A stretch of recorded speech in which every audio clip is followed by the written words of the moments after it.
हाँ भी future doctors, NEET 2026 exam में अब ओनली 18 डेज का टाइम बचा है और इतने कम टाइम में हर स्टूडेंट का फोकस होता है वो सारे इंपॉर्टेंट पॉइंट्स, फॉर्मूलाज और इंपॉर्टेंट कॉन्सेप्ट्स बार बार अच्छे से रिवाइज करे, अच्छे से टेस्ट अटेम्प्ट करे, उसका एनालिसिस करे, अपने मिस्टेक्स नोट करके उनको बार बार रिवाइज करे।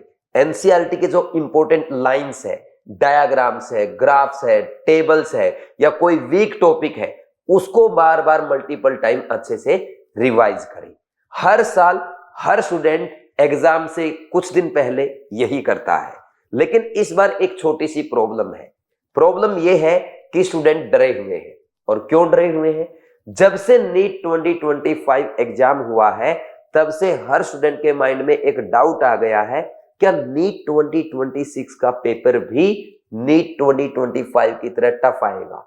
लास्ट ईयर फिजिक्स टफ आया था, तो क्या 2026 के पेपर में केमिस्ट्री टफ आएगा या बायो लेंथी और टफ आएगा या तीनों ही सब्जेक्ट के ट्रिकी क्वेश्चन पूछे जाएंगे?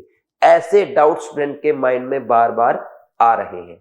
क्या हो अगर आपको पेपर से पहले यह पता चल जाए कि आपका नीट 2026 का पेपर कैसा आने वाला है, तो आप सब क्या कहेंगे? सर फिर तो हमारी बल्ले बल्ले हो जाएगी। तो समझो आज आपकी बल्ले बल्ले हो गई, क्योंकि आज मैंने आपके लिए एक पेपर ऐसा बनाया है जो कि एग्जैक्टली आपको नीट 2026 के जैसा फील दिलाएगा। यानी ये पेपर जब आप अटेम्प्ट करेंगे तो थर्ड डे को भी आपको एग्जैक्ट सेम फील आएगा जो इस पेपर में आना है, क्योंकि इस पेपर में मैंने पूरे एफर्ट लगाए हैं लास्ट ईयर के पेपर का एनालिसिस करते हुए, नीट 2025 का पैटर्न देखते हुए कि 2026 के केमिस्ट्री का पेपर कैसा आ सकता है। और जो मैंने एफर्ट लगाए हैं उसके अकॉर्डिंग मैं ये तो नहीं कहूंगा कि 100% एग्जामिनर पेपर मेरे जैसा ही बनाएगा, लेकिन इतना जरूर है कि 90% आपको बिल्कुल सेम पैटर्न का पेपर मिलने वाला है। जितने लेंथी क्वेश्चन इसमें है उतने ही 2026 में आएंगे। अगर टफ है या कोई क्वेश्चन आपको एकदम नया नजर आया है या कुछ क्वेश्चन एज इट इज पुराने कॉपी दिखे हैं, ऐसा ही पेपर आपको नीट 2026 का मिलने वाला है। और आप समझ सकते हैं हम कौन से पेपर की बात कर रहे हैं।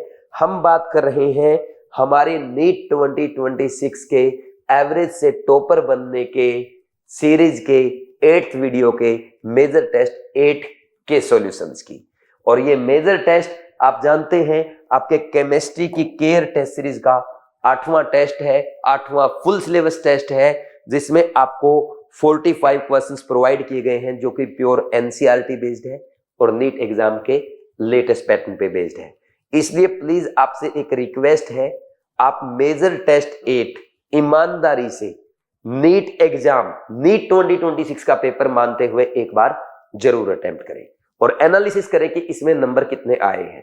यह बात मैं पहले ही बोल देता हूं, जितने मार्क्स आपके टेस्ट 7 में आए हैं हो सकता है उससे थोड़े से कम आए, क्योंकि इसका लेवल थोड़ा सा मेजर टेस्ट 7 से अच्छा है।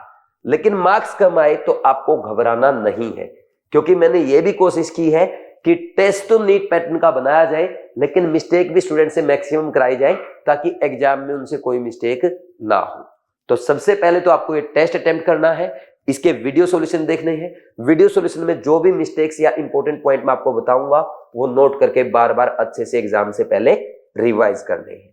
और ओनली मेजर टेस्ट 8 के नहीं, आपके लास्ट के जो 10 मेजर टेस्ट है, मैं एक बार फिर रिपीट कर देता हूं, जो स्टूडेंट बीवाइज क्लासेस के केयर टेस्ट सीरीज के लास्ट के 10 मेजर टेस्ट अच्छे से अटेम्प्ट करेगा, उनके वीडियो सॉल्यूशन देखेगा और उसमें जो मैं आपको सिखाता हूं कि ये मिस्टेक नहीं करनी, ये इंपॉर्टेंट पॉइंट है, ये इंपॉर्टेंट क्वेश्चन है, एग्जाम में आ सकता है, इन पॉइंट्स को अच्छे से रिवाइज करके जाएगा, डेफिनेटली वो नीट 2026 एग्जाम में केमिस्ट्री में 160 प्लस स्कोर कर पाएगा। क्योंकि इन टेस्ट में मैंने सिर्फ वही क्वेश्चन और उन्हीं टॉपिक को यूज किया है जो नीट 2026 में पूछे जा सकते हैं। तो लगभग पूरा पेपर आपका यहीं से आने वाला है। तो प्लीज आप ये 10 के 10 मेजर टेस्ट अटेम्प्ट करके जाएं, इनके वीडियो सॉल्यूशन देख के जाएं। जिन्होंने अभी तक टेस्ट सीरीज ज्वाइन नहीं की वो बीवाइज क्लासेस ऐप पे CRMTS टेस्ट सीरीज ज्वाइन कर सकता है और ज्वाइन करते time doctor promo code apply करना ना भूलें, इस पे आपको स्पेशल डिस्काउंट अवेलेबल हो जाएगा। ठीक है ना भाई?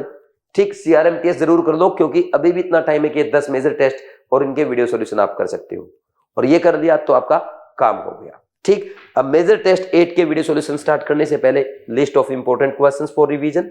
First, second, 6th, 10th, 11th, 14th, 16th, 17th, 18th, 22nd, 24th, 28th, 32nd, 33rd, 34th, 36th, 39th, 41st, 42nd and 44th question, 43rd question. ये ऐसे क्वेश्चन है जो दोबारा से आपको एक बार फिर अटेम्प्ट करने चाहिए, ताकि क्योंकि ये इंपॉर्टेंट क्वेश्चन है, एग्जाम में आने लायक क्वेश्चन है, या ऐसे क्वेश्चन जिनमें आप मिस्टेक कर सकते हो, और दोबारा अटेम्प्ट करते टाइम अगर आपसे कोई मिस्टेक होती है तो एक्सप्लेनेशन देख के अपना डाउट क्लियर कर देंगे। ठीक, करें स्टार्ट।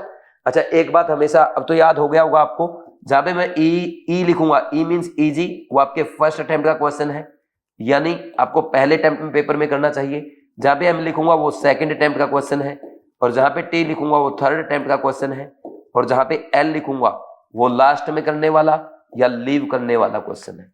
ठीक, उस पर टाइम वेस्ट नहीं करना। तो सबसे पहला first and most important question जो नीट 2026 में एज इट इज आ सकता है, मैं पहले भी आपको करा चुका हूं, इसका आंसर आपका गलत नहीं होना चाहिए। लिखो पहले दो, इंपोर्टेंट फॉर नीट 2026, और ये आपके जेई मेंस का क्वेश्चन है, जेई मेंस में आ चुका है, नीट में एज इट इज पूछा जा सकता है, और शायद मैंने लास्ट टेस्ट में ये ऐसा क्वेश्चन कराया था आपको, जिसमें केमिकल इक्विलिब्रियम के 3 एक्सपेरिमेंट एनसीईआरटी से पढ़ाए थे।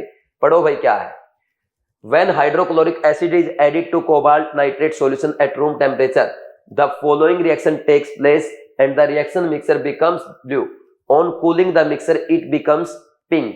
On the basis of this information, mark the correct answer.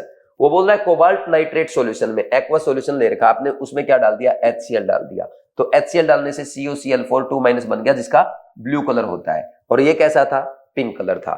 अब इसने बोला है कि रूम टेम्परेचर पे पहले तो ये बता दो क्वेश्चन कौन से अटेम्प्ट का है, ये फर्स्ट अटेम्प्ट का क्वेश्चन होना चाहिए, देखा हुआ क्वेश्चन है, और फिर भी अगर थोड़ा सोचना पड़े तो मैक्सिमम सेकंड अटेम्प्ट का क्वेश्चन है। ठीक, अब देखो वो बोल रहा है कि रूम टेम्परेचर पे इस मिक्सर का मिक्सर कैसा हो जाता है, ब्लू हो जाता है, लेकिन कूल करने पे, ठंडा करने पे ये पिंक कलर हो जाता है। इसका मतलब अगर आप टेम्परेचर घटाते हैं तो इक्विलिब्रियम बैकवर्ड जाता है। ऐसी कौन सी रिएक्शन में होता है जिसमें टेम्परेचर घटाने पे इक्विलिब्रियम बैकवर्ड जाता है, एंडोथर्मिक रिएक्शन में। तो टेम्परेचर घटा इक्विलिब्रियम बैकवर्ड, यानी इसका मतलब ये है कि ये एंडोथर्मिक रिएक्शन है, और एंडोथर्मिक रिएक्शन का आप जानते हैं डेल्टा H ग्रेटर देन 0 होता है। कौन सा आंसर आएगा, delta H is greater than 0, second नहीं आ सकता, थर्ड नहीं आ सकता, sign of delta H can not be predicted, ये भी रॉन्ग है। Answer is 1। Very very important question, मैंने पहले भी बोला था क्वेश्चन एग्जाम में आ सकता है, क्योंकि जेई मेंस में आ चुका, और ये जेई मेंस का ही क्वेश्चन है, कर लेंगे अगर एग्जाम में आ गया तो। ठीक, दोबारा बताऊं, ये क्वेश्चन इंपॉर्टेंट है नीट 2026 के लिए, क्योंकि आपके केमिकल इक्विलिब्रियम का एनसीईआरटी का इनटेक्स्ट एग्जांपल है, एक्सपेरिमेंट दिया गया है उसमें। ठीक, और जेई मेंस में ऑलरेडी आ चुका है। क्या क्वेश्चन था, ये बोल रहा है जब कोबाल्ट नाइट्रेट के सॉल्यूशन में HCl डाला जाता है रूम टेम्परेचर पे, तो इसमें क्या है, ब्लू कलर आ जाता है, और जब आप इसका टेम्परेचर कम करते हैं तो वापस ये पिंक कलर अटेन कर लेता है। तो बताओ ये रिएक्शन एंडोथर्मिक एक्सोथर्मिक है, इसका डेल्टा H 0 है, डेल्टा H के बारे में बोल ही नहीं सकते, ये क्वेश्चन था। तो आपने क्या देखा, यहाँ पे पिंक कौन है, कोबाल्ट नाइट्रेट सॉल्यूशन, और यहाँ पे ये CuCl4 2-, इसका ब्लू कलर है। तो इक्विलिब्रियम अगर फॉरवर्ड जाएगा तो ब्लू कलर आएगा, और बैकवर्ड जाएगा तो पिंक कलर आएगा। अब इक्विलिब्रियम बैकवर्ड कब गया, जब आपने टेम्परेचर घटाया। ऐसे कौन सी रिएक्शन में होता है कि टेम्परेचर घटाने पे इक्विलिब्रियम बैकवर्ड डायरेक्शन में जाएगी, आप जानते हैं एंडोथर्मिक रिएक्शन में, तो इसका डेल्टा H क्या आ जाएगा, ग्रेटर देन 0, आंसर 1 हो जाएगा। अब 2 बार बता दिया। चलो नेक्स्ट क्वेश्चन नंबर 2, ये बताओ कौन से टाइप का क्वेश्चन है। अब ये बढ़िया क्वेश्चन है, ये भी आपका जेई मेंस का क्वेश्चन है। ठीक, ये पेपर ही जेई मेंस का है, इसमें जेई मेंस के अच्छे क्वेश्चन पूछ रखे मैंने, 7th वाले में तो फिर भी आसान थे। ठीक, देखो, in the following solution having how many of them would act as buffer solution. ये बोल रहे इनमें से कितने बफर सॉल्यूशन का काम करेंगे। अरे भाई सीधी सी बात है, आपको 5 दे रखे हैं, वैसे तो ये थियोरेटिकल क्वेश्चन है, फर्स्ट अटेम्प्ट में हो जाना चाहिए, लेकिन फिर भी अगर कोई बच्चा बोलता है सर मैं इसको सेकंड अटेम्प्ट में करूंगा तो भी कोई बुराई नहीं है। तो अब देखो कोई भी बफर सॉल्यूशन क्या होता है? बफर सॉल्यूशन एक ऐसा सॉल्यूशन होता है जो पीएच में चेंज को रेजिस्ट करता है। ठीक, कब? जब उसमें स्मॉल अमाउंट में एसिड ऐड किया जाए या स्मॉल अमाउंट में बेस ऐड किया जाए या उसको डाइल्यूट किया जाए। जानते हैं आप? अब बफर सॉल्यूशन दो टाइप का होता है, एक तो सिंपल बफर जो वीक एसिड वीक बेस होता है, और एक होता है मिक्स्ड बफर। मिक्स्ड बफर में आपके एसिडिक और बेसिक बफर आते हैं। आपके एनसीईआरटी में यही दिया है मिक्स्ड बफर, जिसमें एसिडिक बफर होता है, एसिडिक बफर सॉल्यूशन होता है, और एक बेसिक बफर सॉल्यूशन होता है। ठीक, बेसिक बफर सॉल्यूशन होता है। तो एसिडिक बफर क्या होता है? वीक एसिड और उस वीक एसिड का उसी वीक एसिड का स्ट्रॉन्ग बेस के साथ सोल्ट, या ऐसे लिख दो weak acid plus it's conjugate base. ये जानते हो आप पहले से। ठीक, और इधर बेसिक बफर क्या हो जाएगा?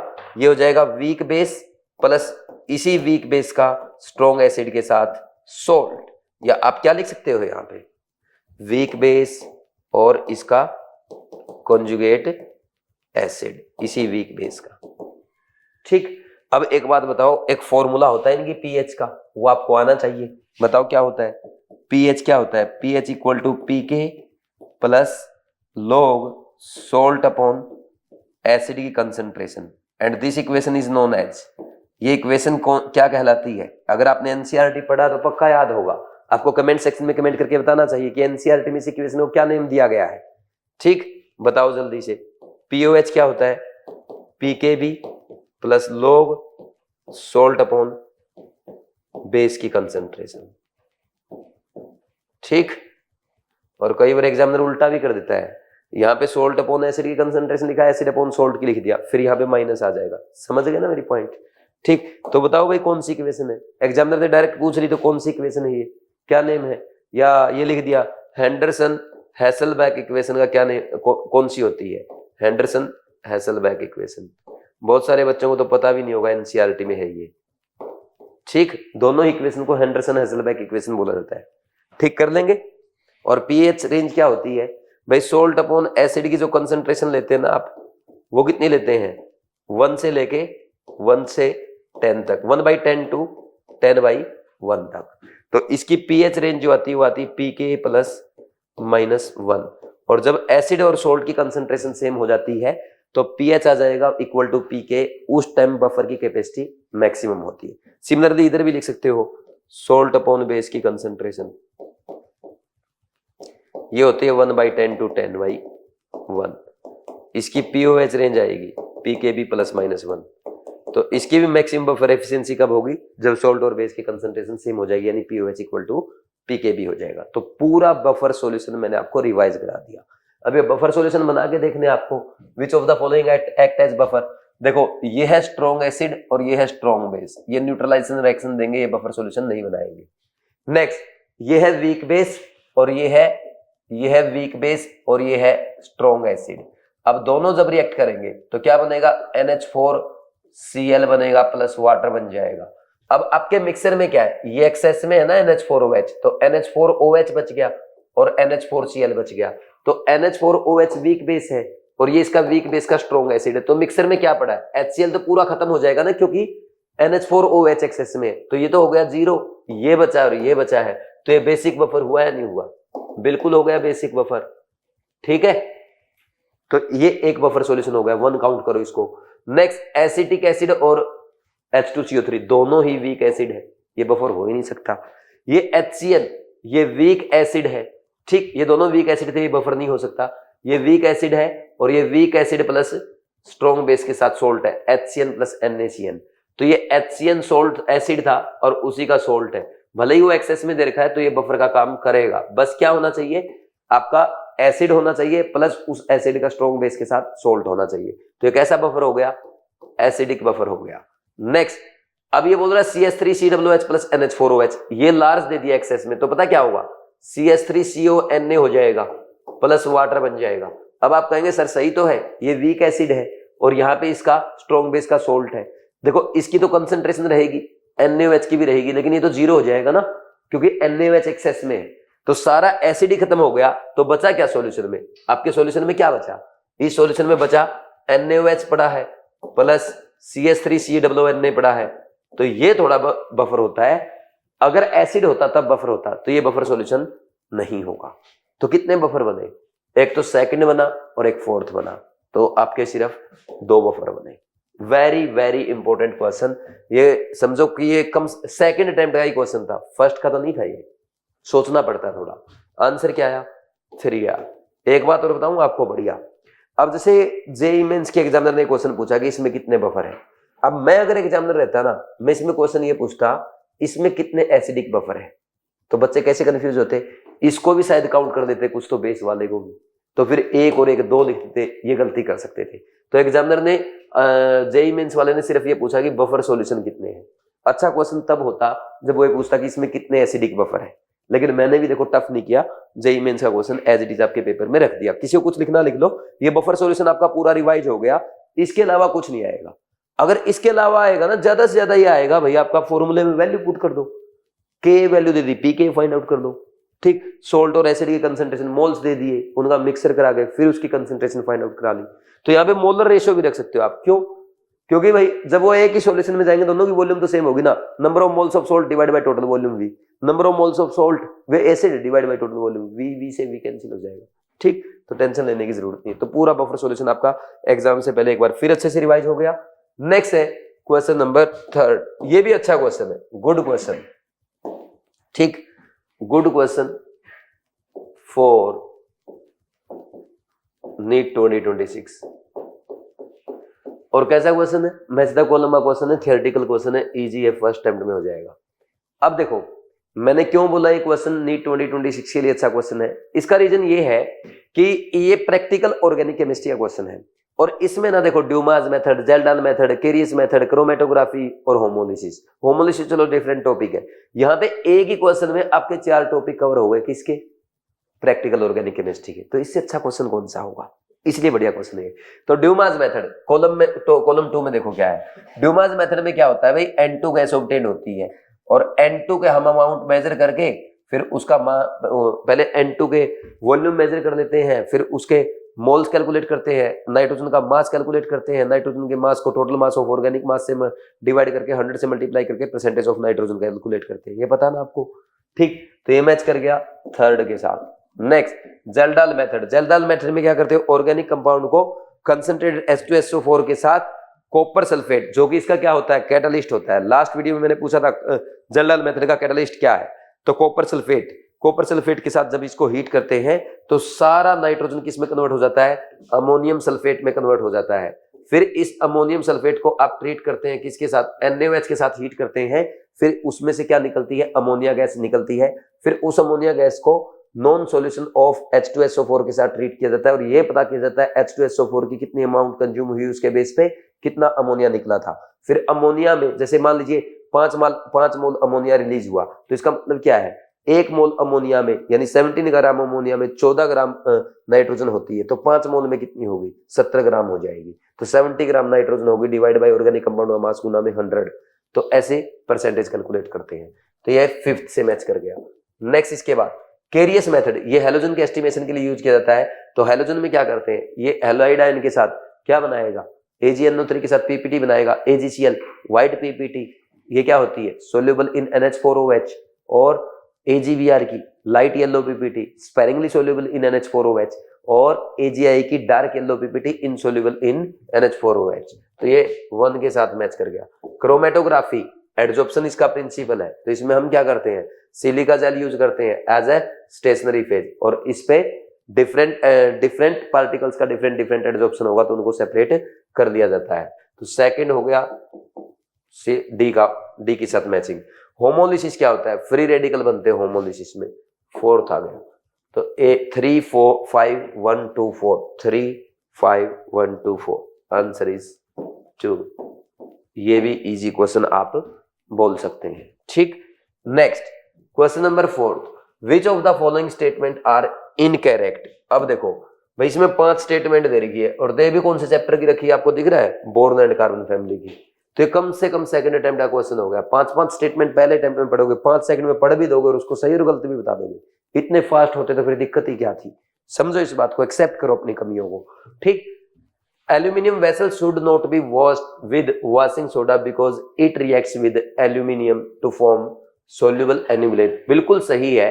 अगर NaOH के साथ आपने एल्यूमिनियम को धो दिया तो क्या होगा, मतलब एल्यूमिनियम को वॉशिंग सोडा के साथ धो दिया तो क्या हो जाएगा, ये बन जाएगा ना NaAlO2, सोडियम एल्यूमिनेट बोलते हैं इसको। ठीक, तो अब देखो ये स्टेटमेंट सही है, इसने पूछा इनकरेक्ट, पहले तो इस चीज को हाईलाइट कर दो। Next, diamond is thermodynamically most stable form of carbon, नहीं भाई ग्रेफाइट होती है, तो सेकंड स्टेटमेंट रॉन्ग हो गई। अब सेकंड रॉन्ग कहाँ पे है, 1 2, यहाँ पे भी ऑप्शन में है, यहाँ पे भी 3 ऑप्शन में। Next, the ionisation enthalpy of group 15 elements are higher than that those of the corresponding group 14 and 16 element, बिल्कुल सही है। नाइट्रोजन की आयनेशन एंथैल्पी ज्यादा होती है ऑक्सीजन से, और लेफ्ट टू राइट जानते हो वैसे ही बढ़ती है, जो 14 है वो तो और पीछे चला जाएगा। नाइट्रोजन की ज्यादा इसलिए होती है क्योंकि ये 2s2 2p3 हाफ फील्ड होता है स्टेबल कॉन्फ़िगरेशन होने की वजह से, ये स्टेटमेंट सही है। Oxygen is more electronegative than sulphur yet H2S is acidic while H2O is neutral, बिल्कुल सही बात है। ऑक्सीजन ज्यादा इलेक्ट्रोनेगेटिव होता है, लेकिन क्या है H2S ज्यादा एसिडिक है, क्योंकि डाउन द ग्रुप जाने पे क्या होगा भाई, डाउन द ग्रुप जाने पे जो MH बॉन्ड लेंथ है वो घटती है, और जिसके कारण H2S H2T H2S old style से टीपो, है ना। तो डाउन द ग्रुप क्या होगा, यहाँ पे डाउन द ग्रुप जाने पे MH बॉन्ड लेंथ बढ़ेगी तो बॉन्ड एनर्जी घटेगी, इजीली बॉन्ड टूटेगा तो H+ देगा, एसिडिक लेंथ बढ़ेगी, ये बिल्कुल सही है। Carbon 60 is radio active with very short half life, नहीं कार्बन 14 रेडियो एक्टिव होता है, कार्बन 16 नहीं है, तो बकी बॉन्ड है ये रेडियो एक्टिव नहीं होती। तो 2 and 5 are wrong, answer is 4, second attempt का क्वेश्चन था, कर देंगे भाई सब, ठीक है। अब नेक्स्ट आगे बढ़ते हैं, ये गेट खोल देना यार, थोड़ा सा ऐसा लग रहा है जैसे सफोकेशन हो रही है, आराम से चलने दे उसको, है ना। चलो आगे बढ़ जाए, हाँ कैमरे के आगे नहीं, चल चलने दे, ठीक, दे आराम से। नेक्स्ट है question number 5, among CaH2 BeH2 BaH2 the order of ionic character is, देखो भाई आप जानते हैं फेजांस रूल के अकॉर्डिंग हम क्या कैलकुलेट करते हैं, फेजांस रूल के अकॉर्डिंग हम आयोनिक कैरेक्टर कैलकुलेट करते हैं और कोवलेंट कैरेक्टर कैलकुलेट करते हैं। फेजान रूल ये कहता है नो बॉन्ड इज 100% आयोनिक, उसमें कुछ ना कुछ कोवलेंट कैरेक्टर पाया जाता है, गेट खोलना था, उसमें कुछ ना कुछ कोवलेंट कैरेक्टर पाया ही जाता है। और ये कोवलेंट कैरेक्टर कैसे, आप इसमें कोवलेंट कैरेक्टर कितना डेवलप होता है वो डिपेंड करता है पोलराइजेशन पे, जितना ज्यादा पोलराइजेशन आयनिक कैरेक्टर में उतना ज्यादा, अरे और खोल दे गेट, और खोल दे, अच्छे से खोल दे।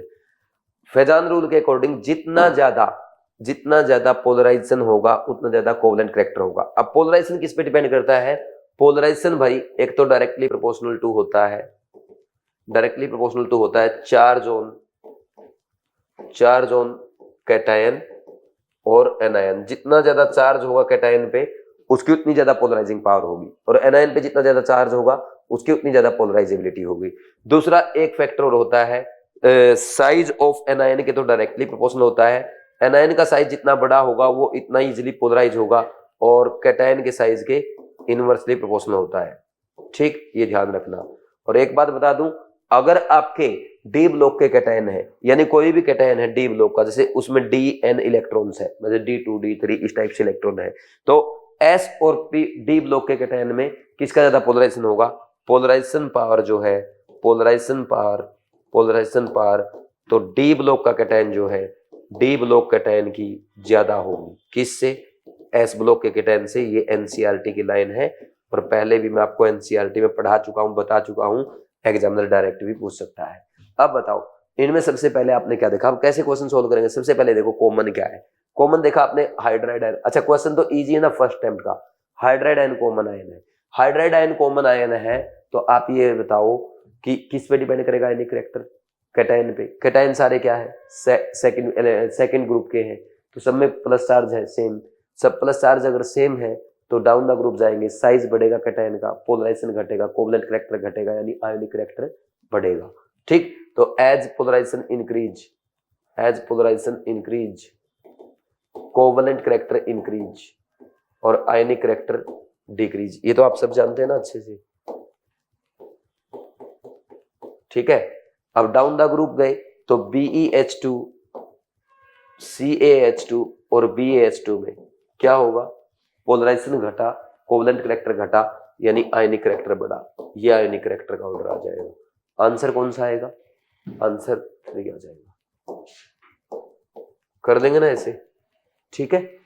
नेक्स्ट क्वेश्चन नंबर 6, ये किसी को लिखना तो लिख लो, ये भी लिख सकते हो आप, ये कॉन्सेप्ट है फेजांस रूल, ये आ सकता है इस बार एग्जाम में ना, पॉसिबिलिटी है, ठीक। नेक्स्ट, ये एसी बंद करके और फैन चला दो यार, ज्यादा बेटर फैन है, ठीक, नहीं तो तबीयत खराब हो जाएगी। चलो कंटिन्यू, कैमरे के आगे मत आना। Next question number 6, among the following how many pairs which illustrate the law of multiple proportion is, ये बोल रहा है कि इनमें से कितने पेयर ऐसे हैं जो लॉ ऑफ मल्टीपल प्रोपोर्शन को फॉलो करते हैं। देखो अगर आपको याद हो, नीट 2025 से पहले मैंने आपको ये बोला था कि एटॉमिक स्ट्रक्चर में डाल्टन्स लॉ का क्वेश्चन आ सकता है, और वो आया था एज इट इज इंट्रोडक्शन से।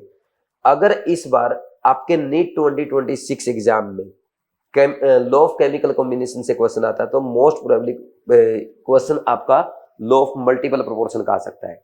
अब लॉ ऑफ मल्टीपल प्रोपोर्शन क्या कहता है, ये कहता है जब कोई दो एलिमेंट आपस में कंबाइन करते हैं डिफरेंट कंपाउंड बनाने के लिए, एक एलिमेंट के फिक्स मास दूसरे एलिमेंट के डिफरेंट मासेस के साथ कंबाइन करेगा, तो ये जो डिफरेंट मासेस है दूसरे एलिमेंट के, इनका जो रेशियो आएगा वो एक होल नंबर में आएगा।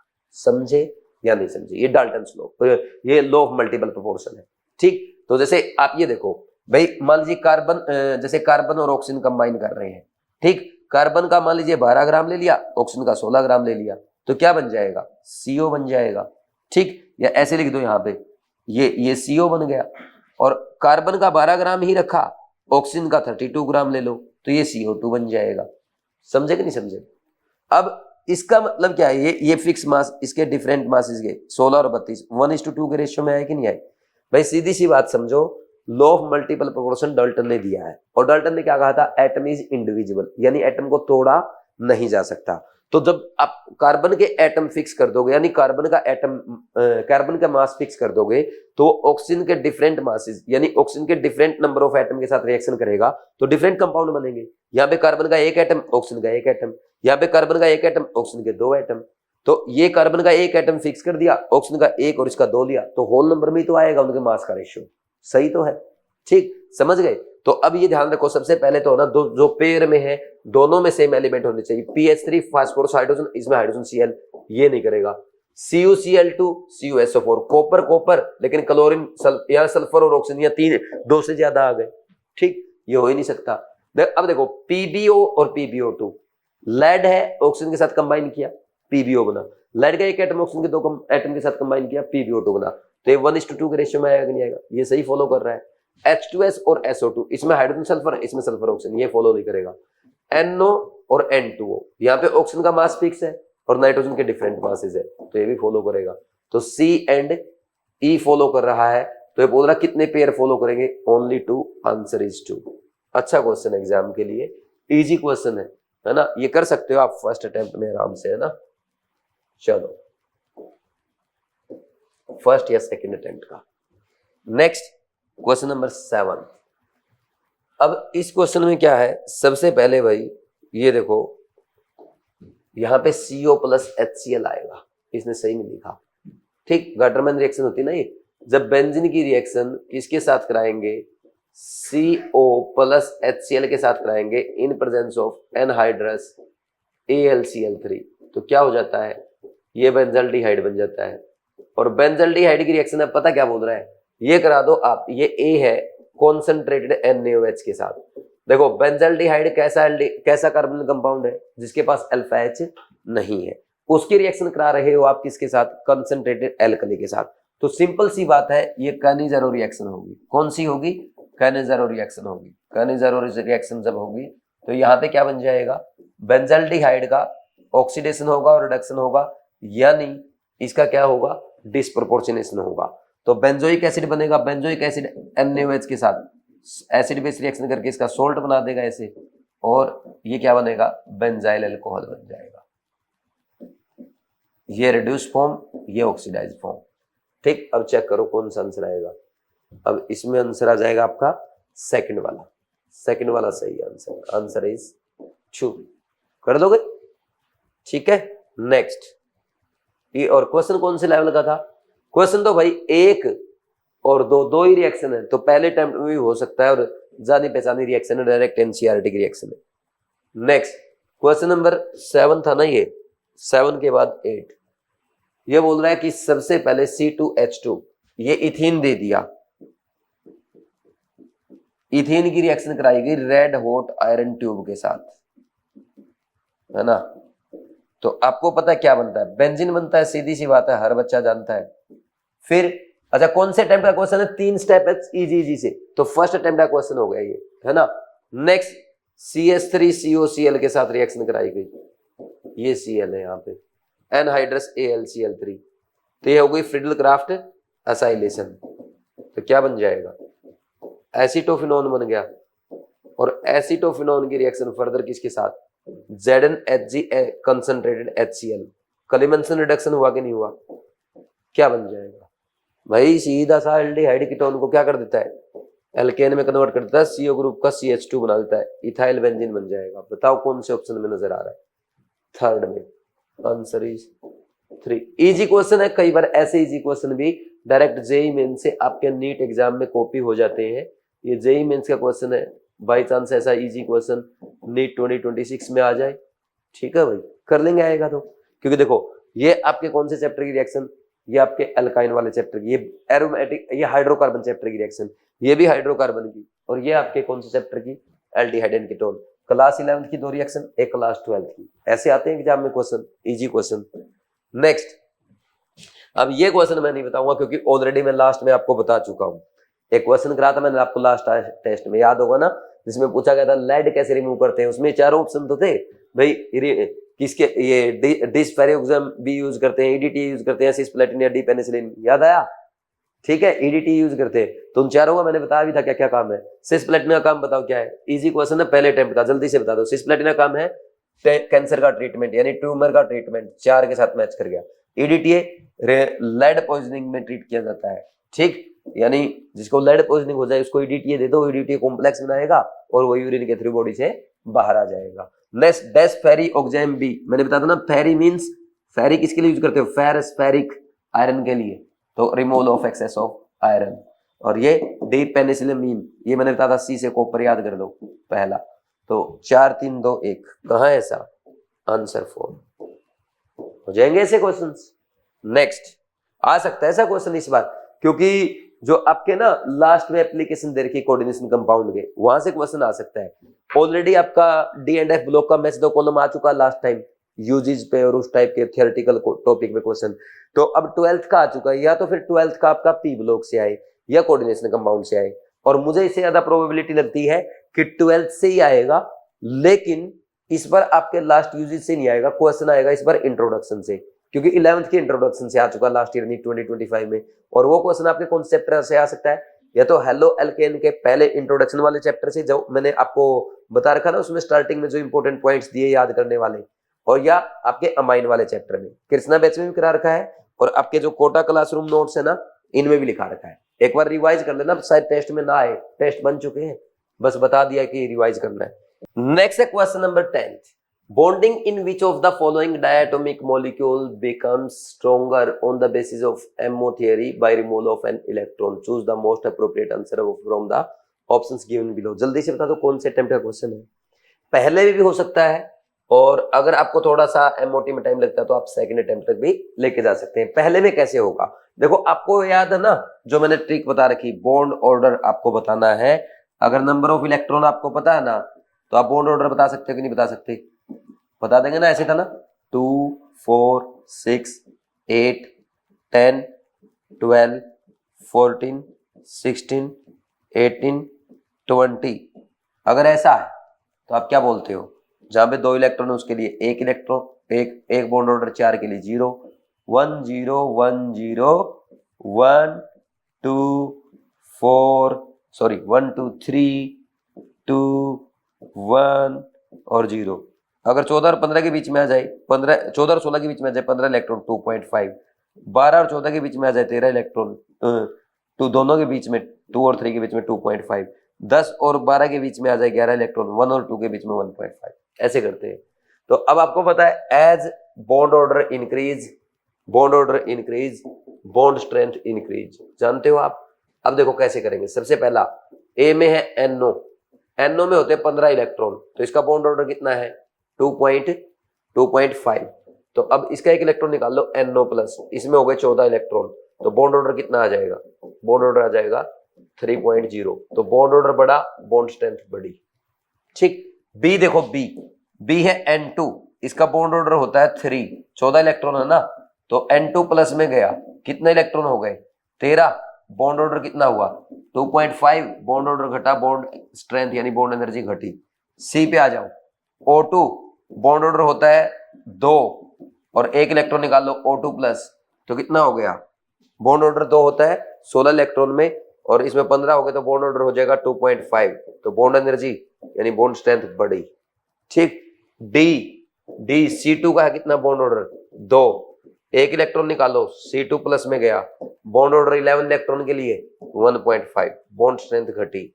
ऐसे ही ई B2 के लिए बॉन्ड ऑर्डर कितना है 1.0, B2 प्लस में 9 इलेक्ट्रॉन, बॉन्ड ऑर्डर कितना हो जाएगा 8 और 9 के बीच में 0.5, बॉन्ड स्ट्रेंथ घटी। तो बॉन्ड स्ट्रेंथ एक तो इसमें बढ़ रही है ए में और एक सी में, तो आंसर इज 3। कर लेंगे ना भाई, आंसर इज 3। ज्यादा टफ क्वेश्चन नहीं था, लेकिन हल्का सा लेंथी है, पहले अटेम्प्ट में थोड़ा सोचना पड़ सकता है, तो मैं तो कहूंगा आप इसको ना सेकंड अटेम्प्ट में ही रखो, क्योंकि हल्का सा जिसने भी टाइम खाया ना वो सेकंड अटेम्प्ट का क्वेश्चन है। और ये जो क्वेश्चन छोड़ना, आता हुआ क्वेश्चन छोड़ना, यही एक कला है जो आपको नीट एग्जाम में टॉप कराएगी, ये बात मेरी याद रखना। Next question number 11, the kinetic energy of an electron in the second Bohr orbit of A hydrogen atom is, ये पूछ रखा है। देखो सबसे पहली बात तो साफ साफ दिख रहा है, पहले अटेम्प्ट का क्वेश्चन नहीं, ऑप्शन चेक कर दो एक बार, तो कम से कम ये सेकंड अटेम्प्ट का क्वेश्चन। कैसे करेंगे, काइनेटिक एनर्जी आप जानते हैं क्या होता है, हाफ mv² होता है किसी भी इलेक्ट्रॉन की। अब v का हमें पता नहीं कितना है, लेकिन हम जानते हैं बोर मॉडल से mvr इक्वल टू NH/2π होता है, तो यहां से v इक्वल टू आप NH/2πmr रख सकते हो, 2πmr रख सकते हो। और यहाँ पे काइनेटिक एनर्जी क्या हो जाएगा 1/2 इंटू m इंटू NH/2πmr का स्क्वायर।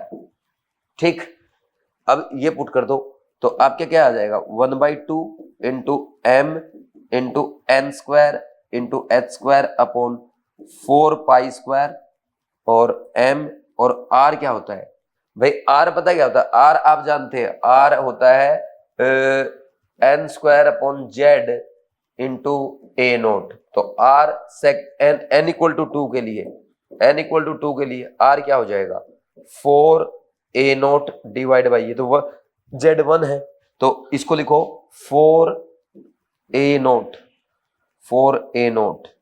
ठीक, और यहाँ पे ये n कितना है, सेकंड ऑर्बिट के लिए बात कर रहा है, तो 2 का स्क्वायर, तो कितना हो जाएगा, नीचे ऊपर आ गया 4h², m से एक m कैंसिल, है m² था, तो ये हो जाएगा नीचे आ जाएगा 4 चौके 16, 16 दूनी 32, 32 π² m और ये a0 का स्क्वायर, a0 का स्क्वायर।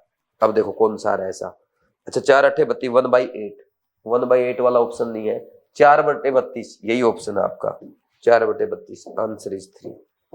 इजी क्वेश्चन है, सेकंड या थर्ड अटेम्प्ट तक भी जा सकता है, क्योंकि इसमें मिस्टेक होने की गलती रहती है। अब देखो आसान है क्वेश्चन तो, लेकिन अगर चांस है मिस्टेक होने का थर्ड अटेम्प्ट में, पहले अटेम्प्ट में ध्यान से सुनना, नीट 2026 का जब पेपर आप अटेम्प्ट करेंगे, पहले अटेम्प्ट में सिर्फ वो क्वेश्चन करेंगे जो 100% आते हैं, पेन भी ना उठाना पड़े। सेकंड अटेम्प्ट में वो क्वेश्चन करेंगे 100% आते हैं लेकिन गलती कोई गुंजाइश नहीं है और विद इन 50 सेकंड हो जाएंगे। थर्ड अटेम्प्ट में वो क्वेश्चन करेंगे जो टाइम टेकिंग है, आते हैं 100% लेकिन टाइम टेकिंग है, और उसके साथ साथ आपको गलती के चांस है, जैसे इस क्वेश्चन में गलती के चांस है, तो इसको आप थर्ड अटेम्प्ट तक लेके जा सकते हो। ठीक, और फोर्थ अटेम्प्ट में यानी लास्ट में या ऐसे क्वेश्चन को लीव करेंगे जो क्वेश्चंस आपके लिए क्या है, जो क्वेश्चन आपके लिए नए हैं, पहली बार देखे, समझ ही नहीं आ रहा, नया कॉन्सेप्ट है, 3 4 5 चैप्टर के कॉन्सेप्ट मिक्स कर दिए, आपको बहुत डरावना क्वेश्चन लग रहा है, कुछ समझ में नहीं आ रहा है क्या करना, बहुत टफ कैलकुलेशन है, उनको लास्ट में आप लीव कर देंगे। अगर ये स्ट्रेटजी आपने फॉलो कर ली, आपके नीट एग्जाम में टॉप करने से आपको कोई भी नहीं रोक सकता है।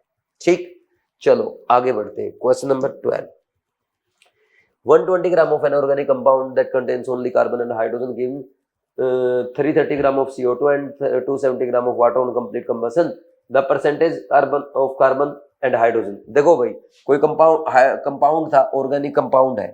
अब ऑर्गेनिक कंपाउंड को अगर आप जलाओगे O2 की प्रेजेंस में, तो ये क्या देगा, CO2 और वाटर बनाएगा। ठीक, अब ये इसका है 120 ग्राम, मान लीजिए इसका मास हो गया 120 ग्राम। ये CO2 कितना है, 330 ग्राम, और ये है 170 ग्राम। तो अब आपसे पूछ रहा है क्या, percentage of carbon and percentage of hydrogen. तो सबसे पहली बात आपको क्या समझ में आई, क्वेश्चन देखते ही कैलकुलेशन का क्वेश्चन है, तो पहले अटेम्प्ट का तो है नहीं, कम से कम सेकंड अटेम्प्ट का क्वेश्चन है। कैलकुलेशन लेंथी लगे तो थर्ड अटेम्प्ट तक भी जा सकते हो। ठीक, देखो अब इसमें सबसे पहले परसेंटेज ऑफ कार्बन, यहाँ पे मास ऑफ कार्बन कितना है, मास ऑफ कार्बन ऐसे आ जाएगा ना भाई, अगर 44 ग्राम का देखो आप ऐसे कर सकते हो ना, 44 ग्राम CO2 कंटेन्स, बताओ कितना, 12 ग्राम कार्बन ना, और 1 ग्राम का CO2 कंटेन 12/44 ग्राम कार्बन, और 330 ग्राम में कितना होगा, 12/44 गुणा में 330 ग्राम कार्बन। अब आपको परसेंटेज ऑफ कार्बन कैलकुलेट करना है, मास ऑफ कार्बन 12/44 गुणा में 330 divide by weight of organic substance 120 गुणा में 100 कर दो। ये कैंसिल हो गया, 0 से 0, 11 × 33, 11 × 4 = 44। ठीक, 12 से 12 कैंसिल हो गया। ठीक, 4 ये 25, 75% आ गया। देखो कहाँ पे 75% कार्बन का। अच्छा ये देखना, percentage of carbon and hydrogen पूछा रिस्पेक्टिवली। नहीं, एग्जामिनर बदमाश है, कई बार हाइड्रोजन और कार्बन कर देता है, तो ये आंसर आ गया आपका 4th। ठीक, फिर भी कैलकुलेट कर लेते हैं भाई, 18 ग्राम वाटर कंटेन्स क्या, बोलो, 2 ग्राम हाइड्रोजन, और 1 gram water contains 2/18 gram hydrogen, और कितना है 170 gram water contains 2/18 into 170 gram hydrogen. Percentage of hydrogen कितना आ जाएगा, कैलकुलेट करो, 2/18 गुणा में 170 डिवाइड बाई 120 गुणा में 100, ये 0 कैंसिल। ठीक है, अब कैसे कैसे आएगा, कोई गलती तो नहीं कर रहा ना मैं, सही ना, उसमें 25 या 75 याद ना, हाँ ठीक। तो अब देखना, ये 2 × 12 आ गया। ठीक, ये लगभग इसी पे कट जाएगा यार, 75 और 25 तो नहीं आएगा ऐसे, कोई गलती तो नहीं, अरे 270 है यहाँ पे, 270। अब हो जाएगा 9 दूनी 18, 9 × 27, 3 दूनी 6, 4 25 पे 25% आ गया, ये 270 था। ठीक है, आंसर इज 4। तो देख लो, जिसको पेपर में पूरा क्वेश्चन कैलकुलेट करना पड़ेगा, ये पहले अटेम्प्ट का तो बिल्कुल भी नहीं है, बहुत ज्यादा फास्ट कैलकुलेशन सेकंड अटेम्प्ट में है ना, सेकंड में हो जाएगा, वैसे थर्ड तक भी जा सकते हो। नेक्स्ट है क्वेश्चन नंबर 13, स्टेटमेंट वाला क्वेश्चन है भाई। असर्शन रीजन तो हम सेकंड अटेम्प्ट में करते हैं, स्टेटमेंट वाला तो फर्स्ट अटेम्प्ट में कर सकते हैं। देखो statement 1, all molecular collisions lead to the formation of product. भाई ये तो रॉन्ग स्टेटमेंट है, all molecular effective collisions lead to the formation of product, only collision नहीं, इफेक्टिव कोलिजन। और इफेक्टिव कोलिजन किसे कहते हैं, ऐसा कोलिजन जिसमें क्या है, प्रॉपर ओरिएंटेशन भी है और molecule sufficient amount of energy के साथ कोलाइड करते हैं, that is called effective collision. तो जो जिस कोलिजन में सफिशिएंट अमाउंट ऑफ एनर्जी होगी और प्रॉपर ओरिएंटेशन में कोलाइड करेंगे, वही प्रोडक्ट में कन्वर्ट होंगे, और उनको क्या कहते हैं, इफेक्टिव कोलिजन। तो ये ऑल मोलिकुलर कोलिजन की बात कर रहा है, wrong statement. Next, reactant molecules undergo chemical change irrespective of their collisions. भैया क्या बोल रहा है, जो रिएक्टेंट मॉलिक्यूल है ना, वो केमिकल चेंज करेंगे, यानी उनमें केमिकल चेंज आएगा इररिस्पेक्टिव ऑफ देयर कोलिजन। भाई अगर कोलिजन आपका ऐसे हुआ, कोई इम्प्रॉपर कोलिजन हुआ, तो हो सकता उसमें रिएक्टेंट एज इट इज रह जाए, कोई चेंज ही ना आए उसमें। रिएक्टेंट में केमिकल चेंज कब आएगा, वो प्रोडक्ट में कब जाएगा, वो उसका इंटरमीडिएट कब बनेगा, तब बनेगा जब इफेक्टिव कोलिजन होगा, कोलिजन इन प्रॉपर ओरिएंटेशन होगा, collision with sufficient amount of energy होगा। तो ये स्टेटमेंट भी क्या है, रॉन्ग है। Both statement are false, statement 1 and 2 both are false. This is given in option 1। First time का क्वेश्चन था, इजी क्वेश्चन था। ठीक है भाई, next question number 14, assertion reason है। ये सेकंड अटेम्प्ट का क्वेश्चन हो गया, सीधा सीधा देखते ही। रीजन पहले पढ़ो, different geometric arrangements of the ligands are possible. ये बात तो सही है, रीजन सही है वैसे तो। ठीक, जो लिगेंड्स होते हैं उनका डिफरेंट अरेंजमेंट पॉसिबल होता है ना। ज्योमेट्रिकल आइसोमेरिज्म अराइजेस इन हेटेरोलेप्टिक कॉम्प्लेक्स, बिल्कुल सही एनसीईआरटी की लाइन है। और ऐसा क्यों होता है? क्योंकि जो हेटेरोलेप्टिक कॉम्प्लेक्स होते हैं उसमें डिफरेंट अरेंजमेंट आएगा, सिस ट्रांस अरेंजमेंट हो सकता है। जैसे अगर मैं बोलूं ये PTNH3 है, ये 4, ये होमोलेप्टिक कॉम्प्लेक्स है, ये होमोलेप्टिक कॉम्प्लेक्स है, क्या ये GI शो करेगा?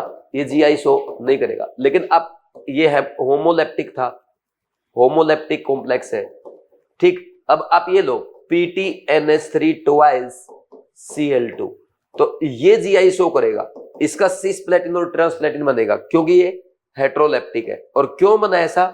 क्योंकि इसमें डिफरेंट अरेंजमेंट हो सकता है आपके लिगेंड का। जैसे ये हो गया NH3 एक साथ आ गया सिस फॉर्म में, और एक बार NH3 ऐसे आ गया ट्रांसफॉर्म में,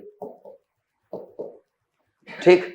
तो डिफरेंट अरेंजमेंट के कारण तो असर्शन सही है, रीजन सही है, रीजन एक्सप्लेन्स असर्शन, इसमें कोई डाउट नहीं है।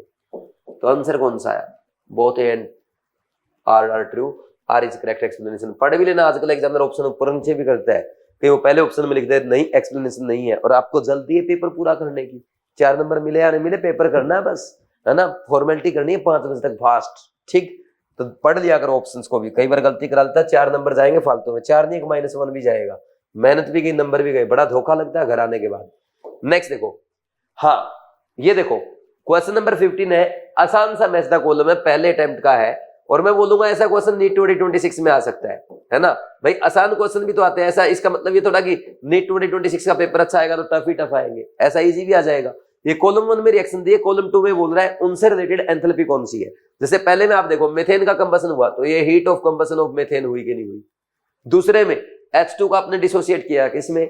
2 हाइड्रोजन गैसीय एटम में, तो ये बॉन्ड एंथैल्पी हो गई। कैसे लिखा इसने बॉन्ड एंथैल्पी? ऐसे लिखता है डेल्टा बॉन्ड H0 ऐसे।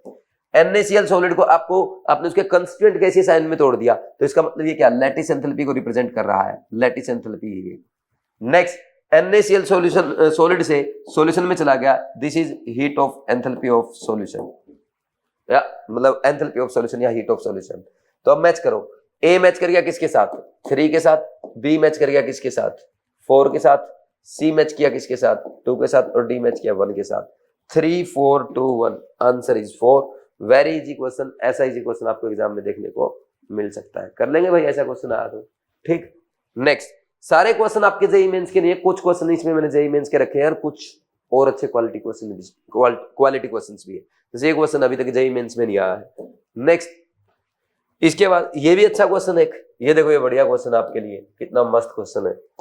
असर्शन रीजन है, अब इस असर्शन सॉरी कहां दिमाग जा रहा है। क्वेश्चन नंबर 15 है, मैच द कॉलम है, रिएक्टेंट दिए और प्रोडक्ट पूछा है। देखो ये जो रिएक्टेंट दिए ना, तो यहाँ पे उसके आईपीएसी नेम लिखे हैं, तो स्ट्रक्चर थोड़ा सा आपको मैच कराना पड़ेगा। तो पहले अटेम्प्ट में भी कर सकते हो, या आप सेकंड अटेम्प्ट तक भी लेके जा सकते हो, अगर आपको आता हुआ क्वेश्चन छोड़ने की हिम्मत है, पहले अटेम्प्ट में छोड़ने की हिम्मत है। अब देखो पहले क्वेश्चन में क्या हुआ, ये है इथाइल अमीन रिएक्शन कर रहा है ये इथेनॉइल क्लोराइड के साथ, तो पता क्या होगा, ये C2H5 और यहाँ पे NH, ये CO और ये CH3 बन जाएगा, ये बन जाएगा, ठीक है। और इसको हम बोलते हैं N इथाइल इथेनामाइड, ये थर्ड के साथ मैच कर गया। नेक्स्ट देखो ये क्या है, ये आपका डाई इथाइल अमीन है, और इसकी रिएक्शन फिर CH3COCl के साथ है, तो इसमें क्या होगा, C2H5, ये N C2H5 और यहाँ पे COCH3, ये हो जाएगा NN डाइथाइल इथेनामाइड, तो ये मैच कर गया 2 के साथ। ये देखो ये एनिलीन एसिटिक एनहाइड्राइड के साथ, तो एनिलीन एसिटिक एनहाइड्राइड के साथ क्या बनाता है, एसिड एनलाइड नहीं बनाएगा ये, दिस इज एसिड एनलाइड, आपके प्रैक्टिकल ऑर्गेनिक केमिस्ट्री में भी है, फर्स्ट के साथ मैच कर गया। ये एनिलीन है और H2SO4 है, ये तो एसिड बेस रिएक्शन हो जाएगा ना, सोल्ट बन जाएगा, फिर इस सोल्ट को रीअरेंज कर दोगे तो सल्फेनिलिक एसिड बन जाता है, याद है ना, ये बन जाएगा एनिलीनियम हाइड्रोजन सल्फेट, तो ये मैच कर गया 4 के साथ, तो 3 2 1 4, आंसर इज 4, आंसर इज 4, कर लेंगे। Next question number 17, if the resistance of conductivity cell filled with 0.1 mole per litre KCl solution is 100 ohm, the resistance of the same cell when filled with 0.02 mole per liter KCl solution is 520 ohm, then the conductivity of the 0.02 mole per liter KCl solution will be, और conductivity of 0.1 molar KCl solution दे रखी है 1.29 Simon per metre. ठीक, अब देखो सबसे पहली बात, ये एनसीईआरटी का इन टेक्स्ट एग्जाम्पल है, आप जानते हैं, जेई मेंस में आ चुका है, और बड़ी पते की बात ये है नीट 2026 में आ सकता है, क्योंकि आज तक नीट 2026 में नीट एग्जाम में नहीं आया। ठीक, अगर आता है तो कौन से टाइम का क्वेश्चन है, आप कैलकुलेशन देख लो और ऑप्शंस देख लो, समझ जाओगे पहले ही टाइम में, कम से कम तीसरे टाइम का क्वेश्चन है। अब कैसे करना है इसको, उसने एक रेजिस्टेंस दे दिया कंडक्टिविटी सेल का, कितना 100 ओम दे रखा है, और रेजिस्टेंस ऑफ सेम सेल जब उसको 0.02 मोलर से फिल किया जाता है तो 520 हो जाता है। तो देन कंडक्टिविटी बताओ आपकी कौन से 0.02 मोलर KCl सॉल्यूशन की। अब इसने ना पहले कंसंट्रेशन दे रखी है, m दे दिया 0.1 मोलर, और उसी सॉल्यूशन का इसने कप्पा दे रखा है 1.29 साइमन पर मीटर, रेजिस्टेंस कितना दे दिया 100 ओम। देखो आप एक बात जानते हैं भाई, जो सेल होता है उसका सेल कांस्टेंट सेम रहता है, क्योंकि जो आपकी इलेक्ट्रोड प्लेट होती है उनके बीच की लेंथ, उनके बीच का डिस्टेंस और इलेक्ट्रोड प्लेट का एरिया वो सेम रहता है। तो L/A सेम होगा तो cell constant same, G star जो है वो कांस्टेंट रहेगा। तो अब K क्या होता है भाई, G स्टार क्या होता है, G star is equal to KR होता है, आप जानते हो 1.29 इंटू 100, यह आ गया आपका 129 मीटर इनवर्स। अब दूसरा जो सेल है उसके लिए G स्टार यही रहेगा। तो अब यहाँ पे ये आप इस सेल के लिए बात कर रहे हो, अब मैं कंसंट्रेशन लेके आ रहा हूं 0.02 मोलर। अब इस केस में क्या होगा, देखो इस केस में होगा आपका G star will be equal to K into R। अब इसका K पूछा है तो G स्टार इसका कितना है 129 है, कप्पा आपको बताना है, रेजिस्टेंस इसका कितना है 520 है, यही है। तो kappa will be equal to 129/520। अब मैं इसको इजी कैलकुलेशन के लिए लिख लूं 130/520, तो ये नियर अबाउट 1/4 आ गया। It can be written as 0.25 siemens per metre, 0.25 siemens per metre, ये रहा आंसर। ये ध्यान देना, ये साइमन पर सेंटीमीटर है, साइमन पर मीटर है, तो आंसर कौन सा आ गया 2 आ गया। ठीक है, इजी क्वेश्चन था, वैसे दूसरे टाइम में भी हो सकता है, लेकिन इतना बड़ा क्वेश्चन पढ़ना, फिर ऑप्शंस देख लो आप, फिर थोड़ा सा ध्यान लगाना पड़ता है कि क्वेश्चन में क्या था। वैसे भी इलेक्ट्रोकेमिस्ट्री से आप डरते हो, इसलिए थर्ड अटेम्प्ट का बोला, वैसे सेकंड अटेम्प्ट में भी हो सकता है। समझ आया बात, कर लेंगे, कुछ लिखना लिख लो, क्योंकि एनसीईआरटी का क्वेश्चन एग्जाम में आ सकता है। नेक्स्ट क्वेश्चन नंबर 18, ये भी अच्छा क्वेश्चन है, एनसीईआरटी का है, नीट 2026 में आ सकता है, और वैसे इसका तो फॉर्मूला आपको याद होगा, तो आप कर ही लोगे इसके पहले अटेम्प्ट में। पहले में नहीं करोगे, डेराइव करना पड़ेगा, तब भी दूसरे अटेम्प्ट में कर लोगे। ठीक, देखो क्या है, ये for a first order gas phase reaction, आपको क्या बताना है, A gas is converting into B gas plus C gas. Initial pressure इसका PI है, इनका 0 रहा होगा। ठीक, मान लीजिए PI में से x घट गया, इज इक्वल टू इसका कितना बनेगा x और इसका x, इनका टोटल उसने दे रखा है PT। तो PT कितना है, PI minus x plus x is equal to PT। तो ये PI plus x is equal to PT आ गया, तो यहां से आप देख सकते हो x equal to PT minus PI, हो सकता है ये। अब आप लिखोगे कप्पा, कप्पा क्या होता है 2.303 अपॉन T, कप्पा नहीं यार, कप्पा पिछले क्वेश्चन का याद में आ रहा है, कप्पा नहीं, रेट कांस्टेंट K लोग इनिशियल कंसंट्रेशन, इनिशियल कंसंट्रेशन मतलब यहाँ पे इनिशियल प्रेशर लिखा जाएगा PI divide by pressure after time T, PI minus x, किसका, रिएक्टेंट का लिखते हैं। तो अब kappa will be equal to 2.303 upon T log PI upon, अब यहाँ PI माइनस x की वैल्यू रख दो, PT माइनस PI, तो PI प्लस हो जाएगा, तो 2PI माइनस PT, ये आ जाएगा। कौन सा है 2PI माइनस PT इसमें आ रहा है, आंसर इज 2। सेकंड अटेम्प्ट का क्वेश्चन है, मैक्सिमम कर दोगे भाई, रटना मत, ऐसे क्वेश्चन को पेपर में सॉल्व करोगे तो भी हो जाएगा। कहीं भी एग्जामिनर ऐसे लिख के दे B+3 तो इसको 3x लिख देना, कर दोगे ना, ऐसे घबराना मत ऐसे क्वेश्चन। ठीक, सॉल्व करना है बस आराम से। कुछ बच्चे ना थोड़ा सा नया एग्जामिनर ने चेंज किया, डर जाते हैं, जैसे खासकर जेईई मेंस करता है as converting into B plus C plus D, कर दे भाई, चाहे E भी कर दे, D कर दिया तो मैं यहाँ पे 0 ये x ले लूंगा, तो PI minus x plus x plus x plus x equal to PT हो जाएगा। तो x इज इक्वल टू क्या हो जाएगा, PT माइनस PI बाई 2 हो जाएगा। मेरे क्या फर्क पड़ रहा है, वो पुट कर दूंगा मैं, हो जाएगा ना ऐसे।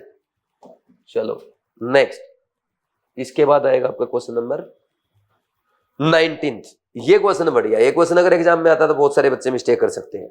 लिखो, important for NEET exam, important for NEET 2026। और कौन से अटेम्प्ट का क्वेश्चन है? वैसे तो ऑर्गेनिक का है, पहले या दूसरे अटेम्प्ट में ही कर सकते हो। Consider the following reaction. अब ये बोल रहा है इनमें से which of the following reaction are possible, यानी सही कौन सी है। अब देखो, बेंजीन की रिएक्शन कराई बेंजीन क्लोरोबेंजीन के साथ, एनहाइड्रस AlCl3 के साथ, ये डाइफिनाइल बन गया। ऐसा होता है क्या? वो तो फीटिक रिएक्शन होती है जो हम कराते हैं। किसी फीटिक रिएक्शन में क्या कराते हैं भाई, क्लोरोबेंजीन के 2 मोल लेंगे और उसकी रिएक्शन कराई जाती है मेटल के साथ in presence of dry ether. ठीक, ये रिएक्शन कब आपने देखी? हाँ, ये जरूर देखा, बेंजीन की अगर RCl के साथ कराते तो अल्काइल बेंजीन बनता, that is Friedel craft alkylation. ये रिएक्शन तो आपने पढ़ी ही नहीं है। ठीक, नेक्स्ट, Cl2 के एक्सेस में रिएक्शन करा रहे हैं बेंजीन के साथ एनहाइड्रस AlCl3 की प्रेजेंस में, ये रिएक्शन ESR होगी, इलेक्ट्रोफिलिक सब्स्टिट्यूशन होगा। और ये एक्सेस में लिया है तो हर जगह ESR हो गई, हर जगह आ गया Cl। ये रिएक्शन बिल्कुल सही है, NCRT की रिएक्शन है। नेक्स्ट, एनहाइड्रस AlCl3 के साथ फिर ये देखो, ये जो Cl है ना, जैसे यहाँ पे Cl क्या है, ये Cl रेजोनेंस में पार्शियल पाई बॉन्ड आएगा, यहाँ पे भी विनाइल क्लोराइड में भी पार्शियल डबल बॉन्ड करैक्टर आएगा, तो उसके कारण ये आपका यहाँ पे कार्बोकेटायन बनेगा ही नहीं। और कार्बोकेटायन नहीं बनेगा तो ये जैसा इसने लिखा है ऐसी कोई ESR फ्रीडल क्राफ्ट रिएक्शन नहीं होगी। लेकिन नेक्स्ट में देखो, Cl निकला, यहाँ पे प्लस बना, बेंजीन आकर यहाँ अटैक कर देगा, ये रिएक्शन हो जाएगी फ्रीडल क्राफ्ट एल्काइलेशन। तो कौन सा बना? B and D। Answer is 1। कर देंगे भाई 19th question. Next, question number 20 में क्या है? फर्स्ट देर का transition metal form A bridge between chemically active metals of S block elements and less active. पहले ही देख ले, करेक्ट पूछा है ना, इनकरेक्ट पूछा है। Consider the following correct statements, और इनकरेक्ट इसने पूछ रखा है तो बस हम उस पर ही ध्यान देंगे। Transition metal form A bridge between chemically active metals of S block and less active metal of group 13 and 14। बिल्कुल सही है, जो S ब्लॉक की मेटल होती है उनके बीच में, और वो जो हाईली रिएक्टिव मेटल है और लेस रिएक्टिव मेटल है P ब्लॉक की, तो उसके बीच में ट्रांजिशन मेटल एक ब्रिज का काम करती है। बिल्कुल सही है, NCRT की लाइन है। Chemistry of early actinoid is less complicated than the corresponding lanthanoid. नहीं, chemistry of early actinoid is more complicated than lanthanoid. तो ये स्टेटमेंट रॉन्ग हो गई। एक्टिनोइड एलिमेंट आर रेडियोएक्टिव, ये सही स्टेटमेंट है। The element after uranium are called trans uranium elements, ये statement भी सही है। तो इसने पूछा था इनकरेक्ट कौन सी है, तो ओनली सेकंड इनकरेक्ट है। ये क्वेश्चन था इजी सा, फर्स्ट अटेम्प्ट का, ऑन आंसर आ जाएगा इसका 2। ठीक, next question number 21, increasing order for the values of E/m for electron, proton and neutron.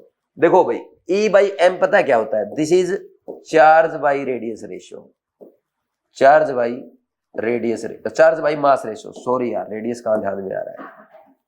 ठीक, अब E/m रेशियो अगर आप न्यूट्रॉन का लिखोगे तो न्यूट्रॉन का तो कितना आएगा? 0 ही हो जाएगा ना, न्यूट्रॉन के लिए तो 0 हो गया। ठीक, फिर उससे ज्यादा किसका आएगा? अल्फा पार्टिकल का, फिर उससे ज्यादा प्रोटॉन का और उससे ज्यादा इलेक्ट्रॉन। क्यों? क्योंकि अल्फा पार्टिकल जो है ना, उसका चार्ज होता है 2e और डिवाइड बाय उसका मास होता है 4m। वही प्रोटॉन का होता है 1e, मतलब प्लस e चार्ज होता है इसपे और मास होता है m।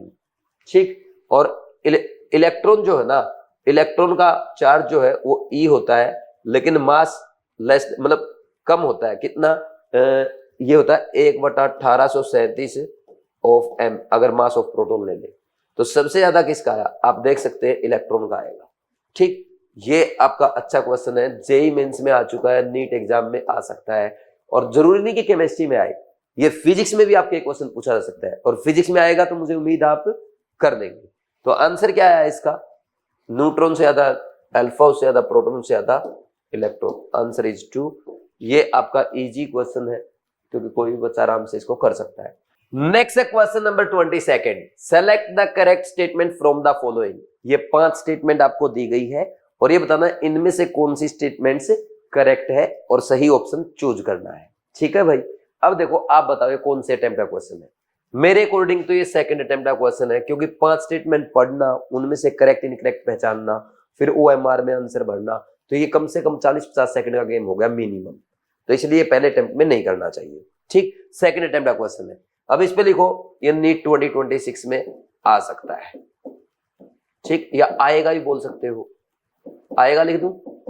देखो मैंने बोला कि ये क्वेश्चन नीट 2026 में आएगा। ऐसा क्यों बोला? क्योंकि ऑलरेडी जेईई मेंस में ऐसे क्वेश्चन आ चुके हैं, लेकिन नीट में अभी तक नहीं आया है। अगर नीट 2026 को एग्जामिनर को लेंथी बनाना है, थोड़ा सा कट ऑफ को कम रखना है, ऐसे क्वेश्चंस जेईई मेंस के पैटर्न के क्वेश्चन नीट में रखने ही पड़ेंगे।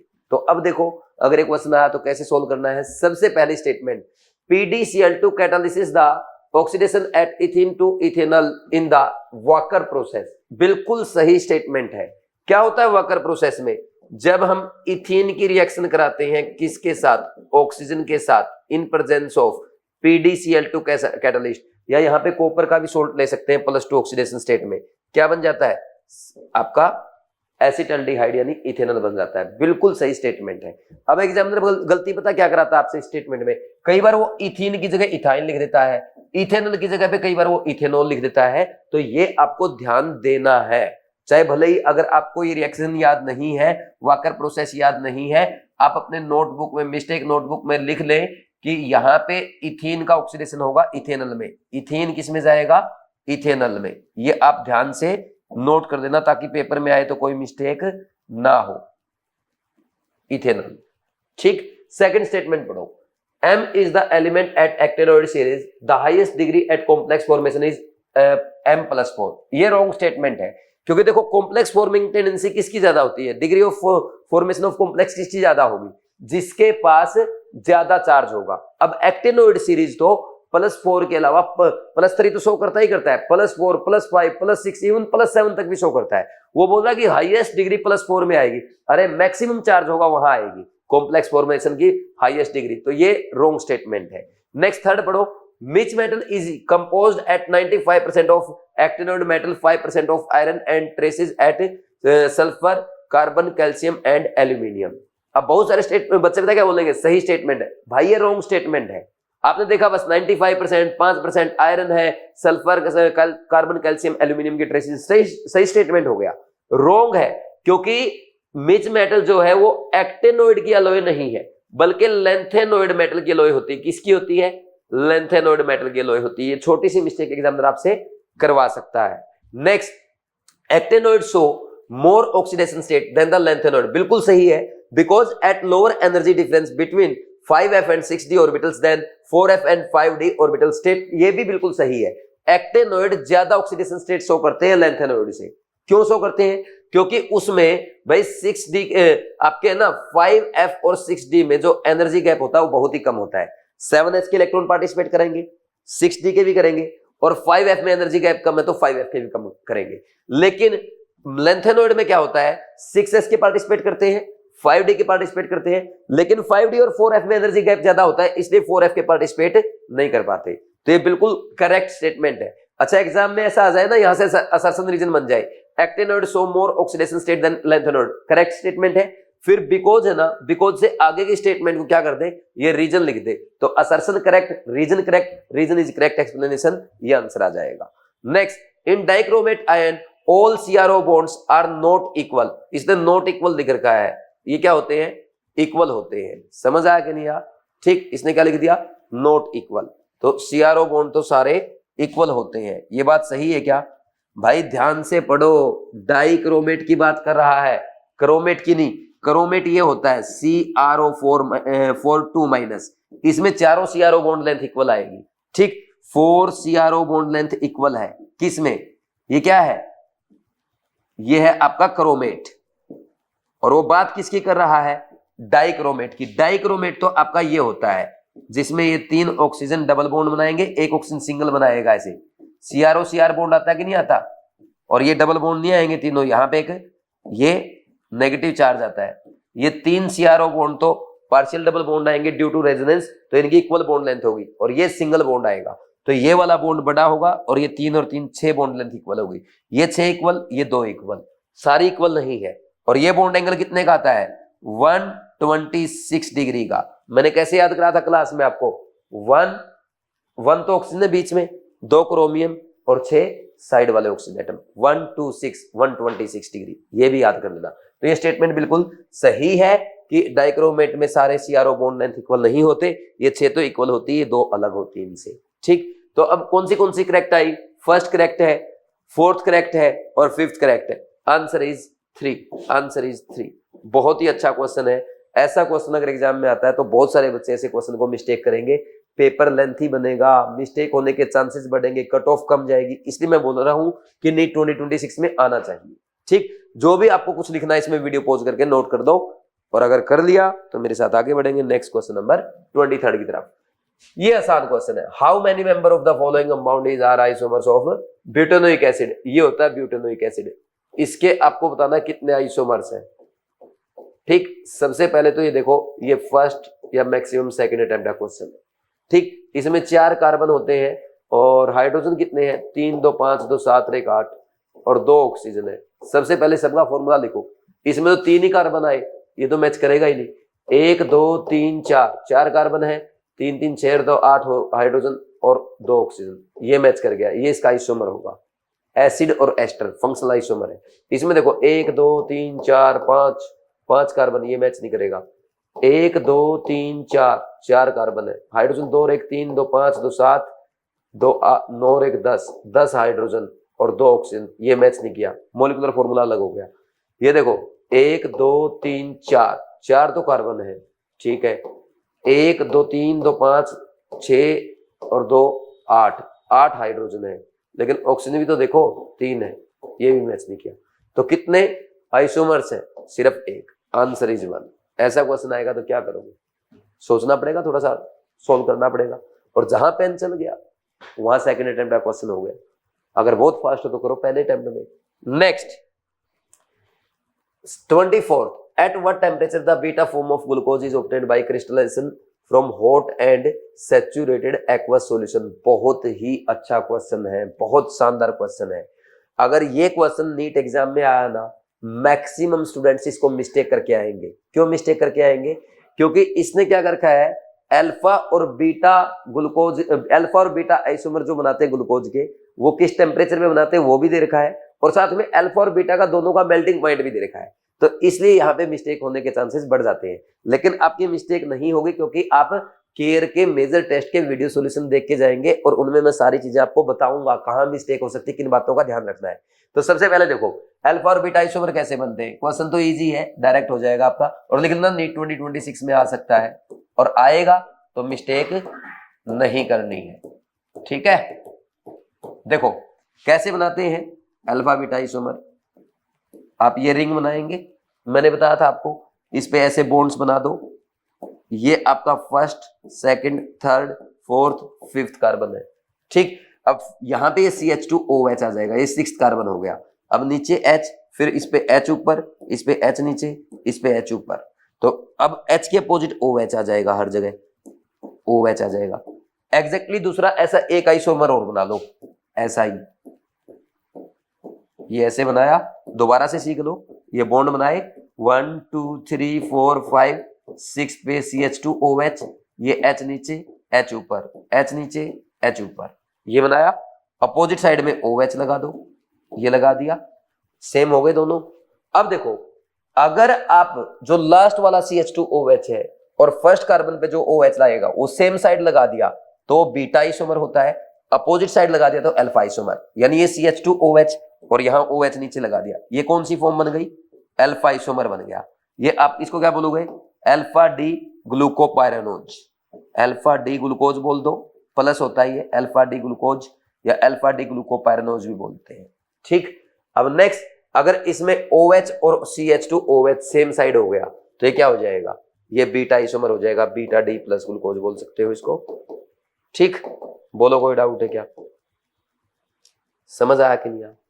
ठीक, अब ध्यान से सुनना मेरी बात। ये जो आपका अल्फा आइसोमर, इसका मेल्टिंग पॉइंट होता है 419 केल्विन, 419 केल्विन, और जो बीटा आइसोमर है इसका मेल्टिंग पॉइंट होता है 423 केल्विन। और ये बनता है concentrated by heating, formed by, ये कैसे बनता है? आप ना ग्लूकोज लो, कैसा? कंसंट्रेटेड, और उसको ना 303 केल्विन पे हीट करो तो ये अल्फा आइसोमर बन जाएगा। और अगर आप ग्लूकोज कैसा लेंगे, हॉट, कंसंट्रेटेड एंड सैचुरेटेड, ठीक, हॉट एंड सैचुरेटेड देंगे, सॉरी कंसंट्रेटेड तो उसमें लेते हैं, हॉट एंड कंसंट्रेटेड तो इसमें आएगा, इसमें हॉट एंड सैचुरेटेड देते हैं ओनली, हॉट एंड सैचुरेटेड। तो इसको आप 371 केल्विन पे गर्म कर दो, बीटा आइसोमर बन जाएगा। आंसर क्या आएगा, थर्ड। हो गया ना क्वेश्चन, आंसर इज 3। ठीक है भाई, कर लेंगे, बोलो कोई डाउट है क्या? देखो मैं फिर रिपीट कर देता हूं, मैंने बोला है ये क्वेश्चन नीट 2026 में आ सकता है। क्यों आ सकता है, और अगर आता है तो ये भी बता दूं मैक्सिमम स्टूडेंट मिस्टेक करके आएंगे, क्योंकि देखो इसने पूछा है at what temperature the beta form of glucose is obtained by crystallisation from hot and saturated aqueous solution. देखो ये जो टेम्परेचर दे रखे हैं ना, इसने अल्फा और बीटा फॉर्म बनाने के भी दे रखे हैं और अल्फा और बीटा का मेल्टिंग पॉइंट भी दे रखा है। तो ये आपका अल्फा आइसोमर बनता है। अल्फा आइसोमर कैसे बनाओ, मैंने आपको सिखा दिया था, ये रिंग बनाओ, ये 6 बॉन्ड बनाना, ठीक। तो फिर सबसे पहले 6 पे CH2OH लगाना, फिर H नीचे, 4th पे H ऊपर, H नीचे H ऊपर, यही स्ट्रक्चर सेम, इतना तो सेम है एज इट इज। फिर देखो CH2OH ऊपर है और फर्स्ट कार्बन ग्रुप का कार्बन का OH नीचे, तो अल्फा फॉर्म बन गया। CH2OH ऊपर है और ये कार्बन ग्रुप का कार्बन भी OH ऊपर है, तो ये बीटा आइसोमर बन गया, तो अल्फा बीटा बन गए। अल्फा का मेल्टिंग पॉइंट 419 केल्विन होता है, 419 केल्विन होता है, बीटा का 423 केल्विन होता है। ये कैसे बनता है, जब आप ग्लूकोज का क्रिस्टलाइजेशन करते हैं, कैसे ग्लूकोज का, हॉट कंसंट्रेटेड ग्लूकोज का एट 303 केल्विन, तो अल्फा फॉर्म बनती है कम टेम्परेचर पे, मेल्टिंग पॉइंट भी कम है। और अगर हॉट एंड सैचुरेटेड ग्लूकोज का आप क्रिस्टलाइजेशन करते हैं 371 केल्विन पे, तो क्या बनेगा, बीटा फॉर्म। आंसर 3। तो ये क्वेश्चन आ सकता है एग्जाम में इतना डीप में, अभी तक तो आया नहीं है, जेईई मेंस में तो आ जाते हैं ऐसे डीप में, ठीक। एनसीईआरटी की लाइन है, कुछ लिखना तो लिख लो वीडियो पॉज करके, ठीक। और लिख लिया तो हम आगे बढ़ेंगे, नेक्स्ट क्वेश्चन नंबर 25 करेंगे। विच of the following molecule does not exist. देखो भाई इनमें PbI4 एग्जिस्ट नहीं करता, आपको पता है, ना तो PbI4 एग्जिस्ट करता और ना ही PbBr4 एग्जिस्ट करता। क्यों एग्जिस्ट नहीं करते ये दोनों, एनसीईआरटी की लाइन है, बताओ। क्योंकि देखो Pb जो है ना, Pb +4 में से ज्यादा स्टेबल होता है Pb +2 में, ठीक। और इसलिए Pb+4 यहां पे क्या है, गुड ऑक्सीडाइजिंग एजेंट है। और आप जानते हो I- और Br- ये क्या है, ये गुड रिड्यूसिंग एजेंट होते हैं। तो आप खुद बताओ, Pb+4 गुड ऑक्सीडाइजिंग एजेंट है, halide ion good reducing agent है, तो इसको रिड्यूस करेंगे या नहीं करेंगे। तो PbI4 ये टूट जाता है अपने आप PbI2 में और I2 में, और PbBr4 भी स्टेबल नहीं होता, ये भी कन्वर्ट हो जाता है किसमें, PbBr2 में और Br2 में, ठीक। तो ये हो गया एक रीजन, तो ये हो गया जो हम इनट पेयर इफेक्ट के बेस पे बता रहे हैं, ये स्टेबिलिटी बताई हमने इनट पेयर इफेक्ट के बेस पे। दूसरा रीजन जो आता है, दूसरा रीजन एनसीईआरटी ने दिया है भाई। Pb का अगर कॉन्फ़िगरेशन लिखेंगे आप ऐसे लिखेंगे, 6s के 2 इलेक्ट्रॉन और 6p में 2 इलेक्ट्रॉन, ये ऐसे लिखोगे। तो यहां पे अब Pb क्या करेगा, एक सिग्मा बॉन्ड यहां बनाएगा, एक सिग्मा बॉन्ड यहां बनाएगा, PbI2 बन जाएगा। अब PbI2 बॉन्ड फॉर्म हुआ, इसमें 2 PbI बॉन्ड बने, तो 2 PbI बॉन्ड की इतनी औकात नहीं है, इतनी एनर्जी उसमें रिलीज नहीं होती कि वो 6s के इलेक्ट्रॉन को 6p में एक्साइट करा दे और इन दोनों को अनपेयर्ड करा के 2 बॉन्ड और बना दे, यानी PbI4 बना दे, ठीक। तो ये जो 2 PbI बॉन्ड बनते हैं, इनकी बॉन्ड एनर्जी, इनके बॉन्ड फॉर्मेशन में इतनी एनर्जी रिलीज नहीं होती कि 6s के इलेक्ट्रॉन को 6p में एक्साइट करा के 2 अनपेयर्ड करके PbI2 से PbI4 बना ले, इसलिए नहीं बन पाता। ये जो एक्साइटेशन है ना, ये नहीं हो पाता। ये आपके एनसीईआरटी का एक्सप्लेनेशन है, मैंने क्लास नोट्स में लिखवाया है, कृष्णा बैच में पढ़ाया है, ठीक। तो आंसर क्या आ गया इसका, आंसर इसका फर्स्ट आ जाएगा। कर दोगे, बोलो, अच्छा क्वेश्चन था। नेक्स्ट क्वेश्चन नंबर 26, ये आसान क्वेश्चन है यार, इजी क्वेश्चन, लॉलीपॉप क्वेश्चन है। क्या बोल रहा है, मैस्टर कॉलम है, मॉलिक्यूल टाइप दे रखा है और शेप पूछ रखा है, AB4E। भाई AB4E यानी E एक यहाँ पे लोन पेयर की बात कर रहा है, तो E मींस यहाँ पे एक लोन पेयर है, इलेक्ट्रॉन पेयर है, ठीक। E मींस इलेक्ट्रॉन पेयर, ठीक। ये क्या हो गया, सीसो AB2 और E2 दो लोन पेयर है, दो बॉन्ड पेयर है, ये बेंट हो गया। AB5E, AB5E में स्क्वायर पिरामिडल बनेगा और एक लोन पेयर आएगा। AB4E2 तो इसमें स्क्वायर प्लेनर बन जाएगा, जैसे XCF4 होता है। ठीक, तो बताओ ये क्या है, पहला कौन सा है, सीसो है, 4 के साथ मैच किया, ये 2 के साथ, ये स्क्वायर पिरामिडल 3 के साथ, और ये स्क्वायर पिरामिडल 4 2 1 3, 4 2 3 1, आंसर इज 2। ये काफी इजी क्वेश्चन था, ऐसे इजी क्वेश्चन भी एग्जाम में आ जाते हैं। ठीक, next question number 27, in the detection of group 2 acid radical the salt containing chloride is treated with concentrated sulfuric acid, a colorless gas is liberated, the name of the gas is। भाई अगर किसी के पास chloride ion है ना, तो chloride ion के साथ H2SO4 की प्रेजेंस में हीट करोगे तो क्या निकलेगा, सिंपल सी बात है, HCl गैस निकलेगी। तो कौन सी गैस आई, क्लोरीन आई, HCl आई, सल्फर डाइऑक्साइड आई, हाइड्रोजन आई, answer is 1। Very easy question, practical chemistry का, सोल्ट एनालिसिस का बिल्कुल आसान क्वेश्चन। Next, in the given reaction, ये रिएक्शन दे रखी है और ई नोट की वैल्यूज दे रखी है, और क्या पूछ रहा है, इक्विलिब्रियम कांस्टेंट पूछ रहा है। देखो सबसे पहले पता क्या करना पड़ेगा आपको ई नोट कैलकुलेट करना पड़ेगा उस इक्वेशन के लिए, और वो कैसे कैलकुलेट करते हैं, डेल्टा जी से। मैंने आपको सिखा रखा है, कोई फॉर्मूला नहीं रटेगा। सबसे पहले आप ये लिखो, इसकी इक्वेशन लिखो, Cu प्लस एक इलेक्ट्रॉन लेके कॉपर में जाएगा, तो इसका ई नोट दे दिया इसने, डेल्टा जी नोट लिखो इसके लिए पहले, माइनस NF ई नोट सेल आएगा, एन कितना, एक इलेक्ट्रॉन, F इंटू 0.6 आ गया। नेक्स्ट दूसरी इक्वेशन उसके लिए लिखो, Cu 2 प्लस दे रखा ना उसने, अगर मैं इसको ऐसे लिख दूं, ई नोट कॉपर प्लस जा रहा है कॉपर 2 प्लस में, तो इसके लिए माइनस 0.6 लिख देगा, नहीं 0.41, माइनस 0.41। ठीक, तो कॉपर प्लस अब किस में जा रहा है, एक इलेक्ट्रॉन रिलीज कर रहा है, क्या एक इलेक्ट्रॉन रिलीज कर रहा है, इस बार रिलीज कर रहा है, तो कॉपर 2 प्लस में गया, कॉपर 2 प्लस में गया तो डेल्टा जी नोट 2 कितना आ गया, ये लोगे आप अब, तो ये हुआ -1 इंटू F इंटू -0.41। ठीक, अब इन दोनों इक्वेशन को जोड़ दो, ये फर्स्ट और ये सेकंड। ठीक, अब अगर इनको जोड़ेंगे तो क्या बनेगा, देखो अब ध्यान दो, एक खतरनाक चीज यहाँ पे क्या है, ये बोल रहा कि इसने 3 गलत लिख रखा है यार, यहाँ पे 3 नहीं आना चाहिए। ठीक, अब सही है, अब कोई खतरनाक चीज नहीं है, दोनों को जोड़ो, 1 + 2 करो, 1 + 2 आपने किया, 2 कॉपर प्लस आयन बन गए, तो एक कॉपर में गया और कॉपर 2 प्लस बना, तो डेल्टा जी नोट कितना आएगा इसका, delta G note 1 plus delta G note 2, और ये होता है माइनस NFE सेल। अब यहाँ पे NFE सेल कितना लिखेंगे, आप क्या लिखोगे भाई, यहाँ पे N कितना लिखेंगे, N लिखेंगे 1, क्यों, क्योंकि कॉपर +2 में +1 से +2 में गया, एक इलेक्ट्रॉन लूज किया, और ये तो हुआ एन नोड पे, और कॉपर +1 से कॉपर में रिड्यूस हुआ, एक इलेक्ट्रॉन गेन किया कैथोड पे, नेट इलेक्ट्रॉन तो एक ही ट्रांसफर हुआ ना, एनोड ने कैथोड को एक इलेक्ट्रॉन दिया। 1 इंटू F इंटू ई नोट सेल, मुझे नहीं पता इसका ई नोट सेल कितना है, तो डेल्टा जी नोट कितना आ जाएगा यहाँ से, डेल्टा जी नोट आ जाएगा यहाँ से कितना, ये -0.6 F है, और ये माइनस माइनस प्लस का हो जाएगा 0.41 F, तो अब ये आ गया -0.19 बच गया, माइनस से माइनस कैंसिल, ई नोट सेल बच गया इसके लिए 0.19 वोल्ट।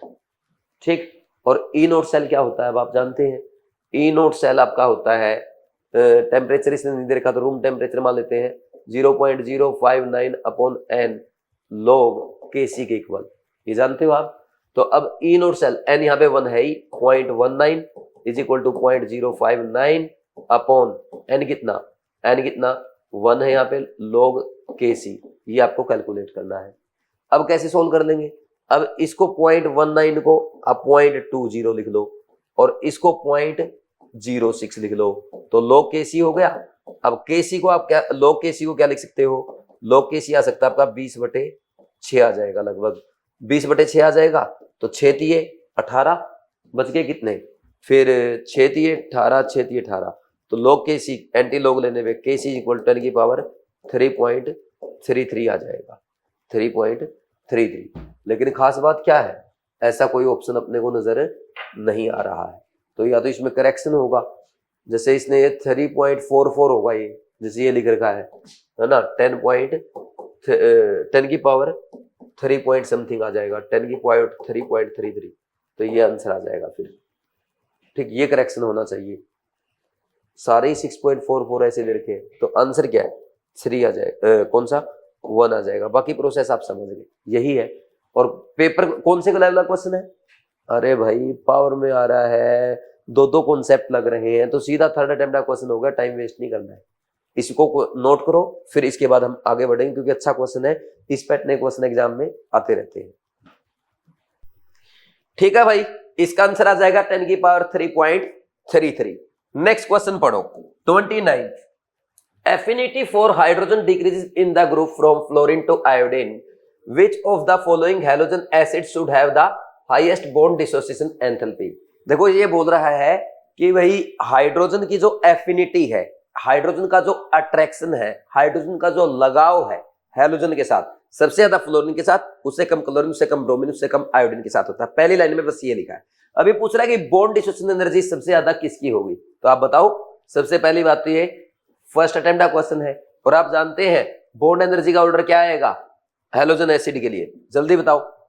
बॉन्ड एनर्जी का ऑर्डर HF की सबसे ज्यादा, उससे कम HCl की, उससे कम HBr की, उससे कम HI की, क्योंकि जहां पे ज्यादा एफिनिटी होगी, जहां पे ज्यादा फोर्स ऑफ अट्रैक्शन होगा, उसका बॉन्ड डिसोसिएशन एनर्जी भी ज्यादा होगा। या वैसे भी बोल सकते हो as MH bond length increase bond energy decrease, और बॉन्ड एनर्जी डिक्रीज होगी तो इजिली H+ देगा, इजिली H+ देगा तो एसिडिक स्ट्रेंथ का ऑर्डर क्या आ जाएगा, HF से ज्यादा HCl, उससे ज्यादा HBr, उससे ज्यादा HI, और यही आ जाएगा आपका एसिडिक स्ट्रेंथ के साथ Ka वैल्यू का ऑर्डर। Pk वैल्यू का ऑर्डर कोई पूछे तो उल्टा हो जाएगा, क्योंकि Pk is inversely proportional to Ka होता है, या एसिडिक स्ट्रेंथ के इनवर्सली प्रोपोर्शनल आती है इसकी वैल्यू। कर लोगे ऐसे। अब अगर आपसे कोई इसका ये पूछ ले, बॉइलिंग पॉइंट पूछ ले, बॉइलिंग पॉइंट किसका सबसे ज्यादा होगा, डाउन द ग्रुप बढ़ेगा as molecular weight increase, boiling point increase, but HF का मैक्सिमम होता है due to intermolecular hydrogen bonding. कोई और वेपर प्रेशर पूछ ले, वोलेटिलिटी पूछ ले, सबसे ज्यादा वोलेटाइल कौन है, किसका वेपर प्रेशर सबसे ज्यादा हो, कौन वेपर सबसे ज्यादा बनाएगा, HCl, उल्टा हो जाएगा। सही है ना। और अगर आपसे मेल्टिंग पॉइंट पूछ ले, मेल्टिंग पॉइंट भी डाउन द ग्रुप जाने में बढ़ेगा, सबसे ज्यादा HI का होता है, HF का HI के बाद आता है, क्योंकि इसका मेल्टिंग पॉइंट थोड़ा सा ज्यादा होता है HCl HBr से, due to intermolecular hydrogen bonding, due to intermolecular hydrogen bonding. यहां से क्वेश्चन आ सकते हैं। पूरी एक टेबल करा दी मैंने आपको पी ब्लॉक की, हैलोजन चैप्टर, हैलोजन वाले चैप्टर की। आंसर इसका क्या आ गया, 1 आ गया। ठीक, नेक्स्ट क्वेश्चन नंबर 30 स्टेटमेंट वाला है, स्टेटमेंट 1 और 2। भाई स्टेटमेंट वाला हो तो पहले अटेम्प्ट में, असर्शन रीजन हो तो दूसरे अटेम्प्ट में, इजी क्वेश्चन मानेंगे। स्टेटमेंट बना, electronegativity is inversely related to the metallic properties of the element. बिल्कुल सही स्टेटमेंट है भाई। As metallic character increase, down the group जाते हैं मेटालिक कैरेक्टर बढ़ता है, इलेक्ट्रोनेगेटिविटी घटती है, सही है। Statement 2, decrease in electronegativity across a period is, भाई पहली बात तो यही गलत हो गई, decrease in electronegativity across a period, period में जाने पे, लेफ्ट टू राइट जाने पे इलेक्ट्रोनेगेटिविटी बढ़ती है ना कि घटती है, रॉन्ग स्टेटमेंट हो गई। Statement 1 is true, second is false, answer is true, second answer आ जाएगा। Next question number 31, for a reaction consider a plot of ln k versus 1/t given in the figure. If the rate constant for this reaction at 400 Kelvin is 10 to the power minus 5 second inverse, then the rate constant at 500 Kelvin is। ये भी अच्छा question है, और ये कम से कम second या third attempt का question है। लिखो, नीट 2026 में आ सकता है। अब आप बोलेंगे सर नीट 2026 में क्यों आ सकता है, क्योंकि देखो भाई इस क्वेश्चन में 2 कॉन्सेप्ट इन्वॉल्व है। सबसे पहले क्या करोगे, जब भी आप ये ग्राफ बनाते हो ln k वर्सेस 1/t का, इस ग्राफ का जो स्लोप होता है वो किसके इक्वल होता है, -EA/r के इक्वल होता है। ठीक, और यहां पे अब आप लिखोगे -EA/r, कितना लिखोगे, r यहां पे अगर आप EA किस में फाइंड आउट कर रहे हैं, अगर हम जिसमें भी ये फाइंड आउट कर रहे हैं r में ही फाइंड आउट कर लो, क्योंकि कैंसिल हो जाएगी, इज इक्वल टू -46 0 46, तो माइनस से minus cancel, EA is equal to 4606 r आ जाएगा। अब आप पता क्या लिखते हो भाई, log K2/K1 is equal to EA/2.303 r और 1/T1 -1/T2, ये फॉर्मूला होता ना आपका, तो log K2 आपको फाइंड आउट करना है। K1 कितना है 400 केल्विन में 10 की पावर -5 है। ये कितना आ गया 4606R डिवाइड बाई 2.303 लिख दो इनटू में R से R कैंसिल, और ये किस पे कट जाएगा पता है, पूरा पूरा 2000 पे कट जाएगा, ठीक है। गुना में 1/T1, T1 कितना 1/400 माइनस 1/500, तो 400 गुना 500 आ गया एलसीएम, और 500 में से 400 गए 100 बच गया, ये 2 0 कट गई, ठीक। ये 4 पंजे पे कट गया, ठीक, और ये 5 से 5 कैंसिल हो गया, तो ये क्या हो गया, ये तो सेम ही आ गया आंसर यार। एक सेकंड, कोई गलती तो नहीं की ना, एक सेकंड, छोटी सी मिस्टेक, कहीं गलती तो नहीं की ना। 400 पंजे होते हैं 2000, 2 0 इसकी कट गई, और 5 से 5 कट गए तो सही है, ठीक। और इसमें कोई मिस्टेक, कोई छोटी मोटी मिस्टेक, 4.6 है, 4.606 को ऐसे लिखो गुणा में 1000, ठीक है, वो 2000 ही आएगा, वो भी सही है।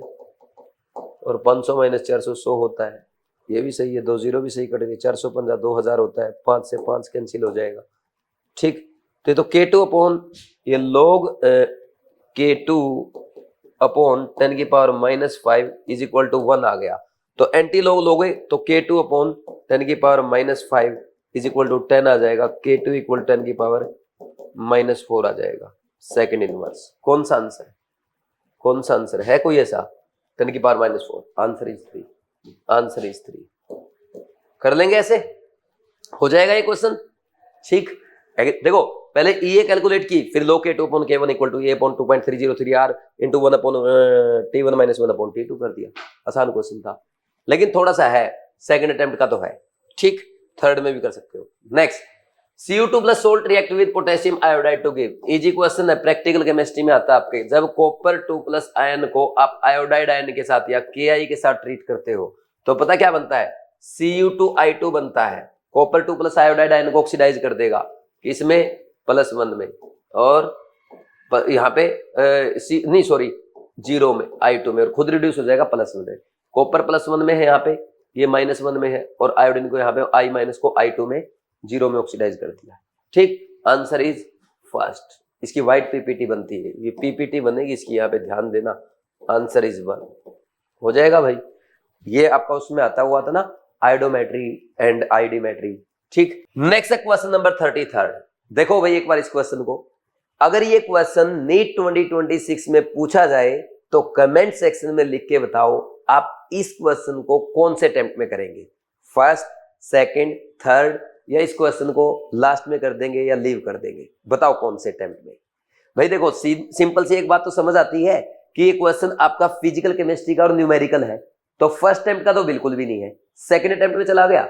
अब एक बार इसके ऑप्शन देखो, 3 की पावर 3/2, Kp की पावर हाफ, P की पावर 2 डिवाइड बाई 4, पता नहीं क्या लिख रखा है।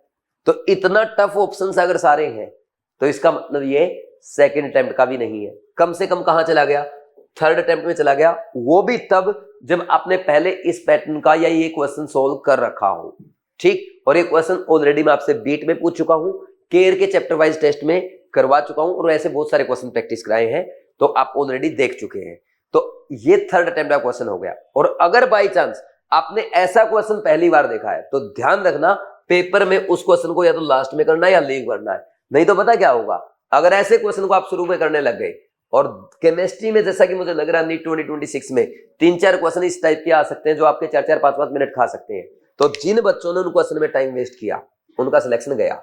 यानी अगर वो टारगेट रख रहे हैं 180 का, उन्होंने सोचा मैं तो सब कुछ पढ़ के आया हूं, मुझे कुछ भी नहीं छोड़ना है, सब मुझे आता है, और ऐसे क्वेश्चन में उन्होंने टाइम वेस्ट किया, तो 180 का 108 होते टाइम नहीं लगेगा, इस बात का ध्यान रखना है।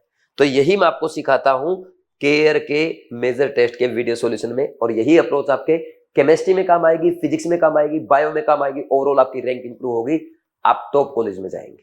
तो आगे बढ़ते हैं, बात करते हैं इस क्वेश्चन की। देखो N2 गैस है प्लस 3H2 गैस है, इज कन्वर्टिंग इनटू 2NH3, ये रिएक्शन दी गई है। अब पढ़ो, equilibrium constant of the above reaction is Kp, if pure ammonia is left to dissociate, the partial pressure of ammonia at equilibrium is given by, assume that partial pressure of ammonia and total is less than partial pressure total pressure at equilibrium, ठीक। Ammonia का pressure ना के बराबर मानना है equilibrium पे। हम एक काम करते हैं, इसका x मान लेते हैं, ठीक, और इसका कितना मान लें 3x।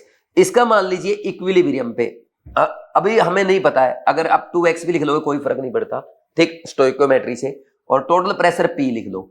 अब एक बात बताओ, यहां पे आपको लिख दिया पार्शियल प्रेशर ऑफ अमोनिया जो है less than partial pressure of total pressure है, टोटल प्रेशर से लेस है, तो क्या हम अमोनिया का इग्नोर नहीं करेंगे? हम पता क्या लिखेंगे, PN2 plus PH2 plus P ammonia is equal to P, capital P, ये टेंड्स टू 0, ये x, ये 3x और इक्वल टू P, तो x इज इक्वल टू क्या आ गया, कैपिटल P बाई 4 आ गया।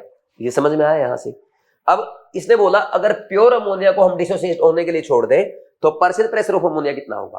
भाई एक काम करो, इस रिएक्शन को रिवर्स करने की बात कर रहा है, डिसोसिएट करने की बात कर रहा है अमोनिया को। अगर आप रिएक्शन को रिवर्स लिखोगे तो ये तो इस रिएक्शन का Kp दिया है, तो उल्टी रिएक्शन का 1/Kp हो जाएगा, या तो आप रिवर्स रिएक्शन लिखे उसको 1/Kp लिखो। ये एक काम कर लो, इसी रिएक्शन के लिए Kp लिख दो ना, आपको तो पार्शियल प्रेशर ऑफ अमोनिया पता करना है, इसी रिएक्शन के लिए Kp लिख दो, Kp equal to partial pressure of ammonia का square divide by partial pressure of N2 into partial pressure of H2 और इसकी power 3। Partial pressure of ammonia मुझे नहीं पता, ये कैलकुलेट करना है, इसका कितना है x और इनटू इसका 3x का क्यूब, ठीक, तो ये कितना आ गया, पार्शियल प्रेशर ऑफ अमोनिया का स्क्वायर डिवाइड बाय 4x का क्यूब, सॉरी 4x का क्यूब नहीं 27 का क्यूब, क्योंकि 3 की पावर 3 27 का क्यूब। अब आप पता क्या लिखेंगे, पार्शियल प्रेशर ऑफ अमोनिया का square is equal to Kp into, ऐसा इसको ऐसे लिख लो 27 इंटू Kp इंटू x का क्यूब, x की वैल्यू पुट करो 27 into Kp into P by 4 का क्यूब, यही तो आएगा, सही है ना? नहीं, x की पावर 4 आएगी यार, यहाँ पे x की पावर 4 आएगी, क्यों? क्योंकि x क्यूब और x क्यूब कितना हो जाएगा, x क्यूब x क्यूब और x 4 हो गया ना, तो यहाँ पे पावर 4 लिखो और यहाँ भी 4, तो इसको क्या लिखोगे 27 इंटू Kp इंटू P की पावर 4 डिवाइड बाई 4 की पावर 4, कितना होता है 4 की पावर 4, ये तो हो जाएगा 256 हो जाएगा क्या, हाँ 256, और P अमोनिया अंडरूट ले लो अभी इनका सबका, 27 इंटू Kp इंटू P की पावर 4 डिवाइड बाई 4 की पावर 4 था ना ये 256, इसका अंडर रूट, तो ये 3 की पावर कितना लिखते हो इसको 3, तो 3 की पावर 3/2 लिख दो इसको, तो Kp की पावर हाफ और P की पावर 4 लिख रखा है, तो P की पावर 2 डिवाइड बाई 256 का रूट 16, ये आंसर आएगा। बताओ कौन सा आ रहा है, 3 की पावर 3/2, Kp की पावर हाफ, P की power 2 divide by 16, answer is 2। देखा आपने कौन से टाइम का क्वेश्चन है, समझ आया पेपर में, क्या फायदा वीडियो सॉल्यूशन देखने का, ठीक, लिख लो अब इसको, और लिखना भी क्यों है, लिख के भी क्या कर लोगे, पेपर में आ गया तो छोड़ देना, और जिसको करना है वो तो वैसे बिना लिखे भी कर लेगा, फिर भी अगर एक बार आपको रिवाइज करना कर लो। और जिन बच्चों को ऐसे क्वेश्चन से डर लगता है ना, एक दो क्वेश्चन आएंगे यार छोड़ देना, ज्यादा टेंशन नहीं लेनी है, कहीं 180 के चक्कर में 170 भी नहीं आए और दोबारा ड्रॉप करना पड़ गया, वो सबसे बड़ी प्रॉब्लम है। पहले सिलेक्शन करो, टफ क्वेश्चन को छोड़ दो, ठीक। नेक्स्ट, ये बड़ा आसान क्वेश्चन है, ये तो बायो का क्वेश्चन है यार, फर्स्ट अटेम्प्ट में हो जाएगा। क्या है, कॉलम 1 में आपको सॉल्यूशन का टाइप दे रखा है, कॉलम 2 में उसको मैच करा रहा है। आइसोटोनिक सॉल्यूशन क्या होते हैं, ऐसे सॉल्यूशन होते हैं जिसमें भाई ओस्मोसिस नहीं होता है, यानी बोल दे ओस्मोसिस नेट फ्लो जो आएगा लिक्विड का वो 0 आएगा। अगर आइसोटोनिक सॉल्यूशन में आप किसी सेल को रखते हो तो उसमें क्या है भाई, जितना लिक्विड बाहर आ रहा है उतना अंदर जा रहा है, कोई फर्क नहीं पड़ेगा, ये आइसोटोनिक सॉल्यूशन है। और अगर आपने हाइपरटोनिक ले लिया, हाइपरटोनिक सॉल्यूशन का मतलब क्या होता है, ऐसा सॉल्यूशन जिसकी कंसंट्रेशन क्या है, जिसकी कंसंट्रेशन क्या है 0.9% वेट बाय वॉल्यूम से कम है। तो उस सॉल्यूशन में क्या होगा भाई, लिक्विड जो है सेल से बाहर जाएगा और सेल सिकुड़ जाएगी। और ऐसा सॉल्यूशन जिसकी कंसंट्रेशन क्या है, ज्यादा है 0.9% वेट बाय वॉल्यूम से, उसको हम कहते हैं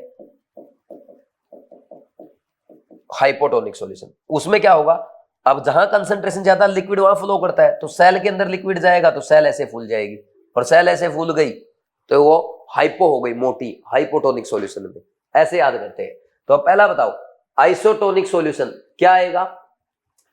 no osmosis occur if solution is separated by semi permeable membrane. बिल्कुल सही है, अगर सेमी परमेबल मेम्ब्रेन उनको सेपरेट करते उसमें ऑस्मोसिस नहीं होता। ए मैच कर गया 3 के साथ। हाइपरटोनिक कौन सा होता है? सोल्ट इज क्या है? Salt concentration is less than that than 0.9% weight by volume, water will flow into the cell and it will swell. नहीं, ये नहीं है। Salt concentration is less than लिखा ना मैंने, लेस देन हाइपरटोनिक में, तो सेकंड आ गया इसका। और सी का हाइपोटोनिक में इसमें दोनों भी लेस देन लिख दिया इसने cell will water will flow out of the cell and it will shrink, ये हाइपरटोनिक है। इसने यहाँ पे मोर देन आएगा, ये करेक्शन है, थोड़ा सा टाइपिंग मिस्टेक है। Water will flow into the cell and it will swell up.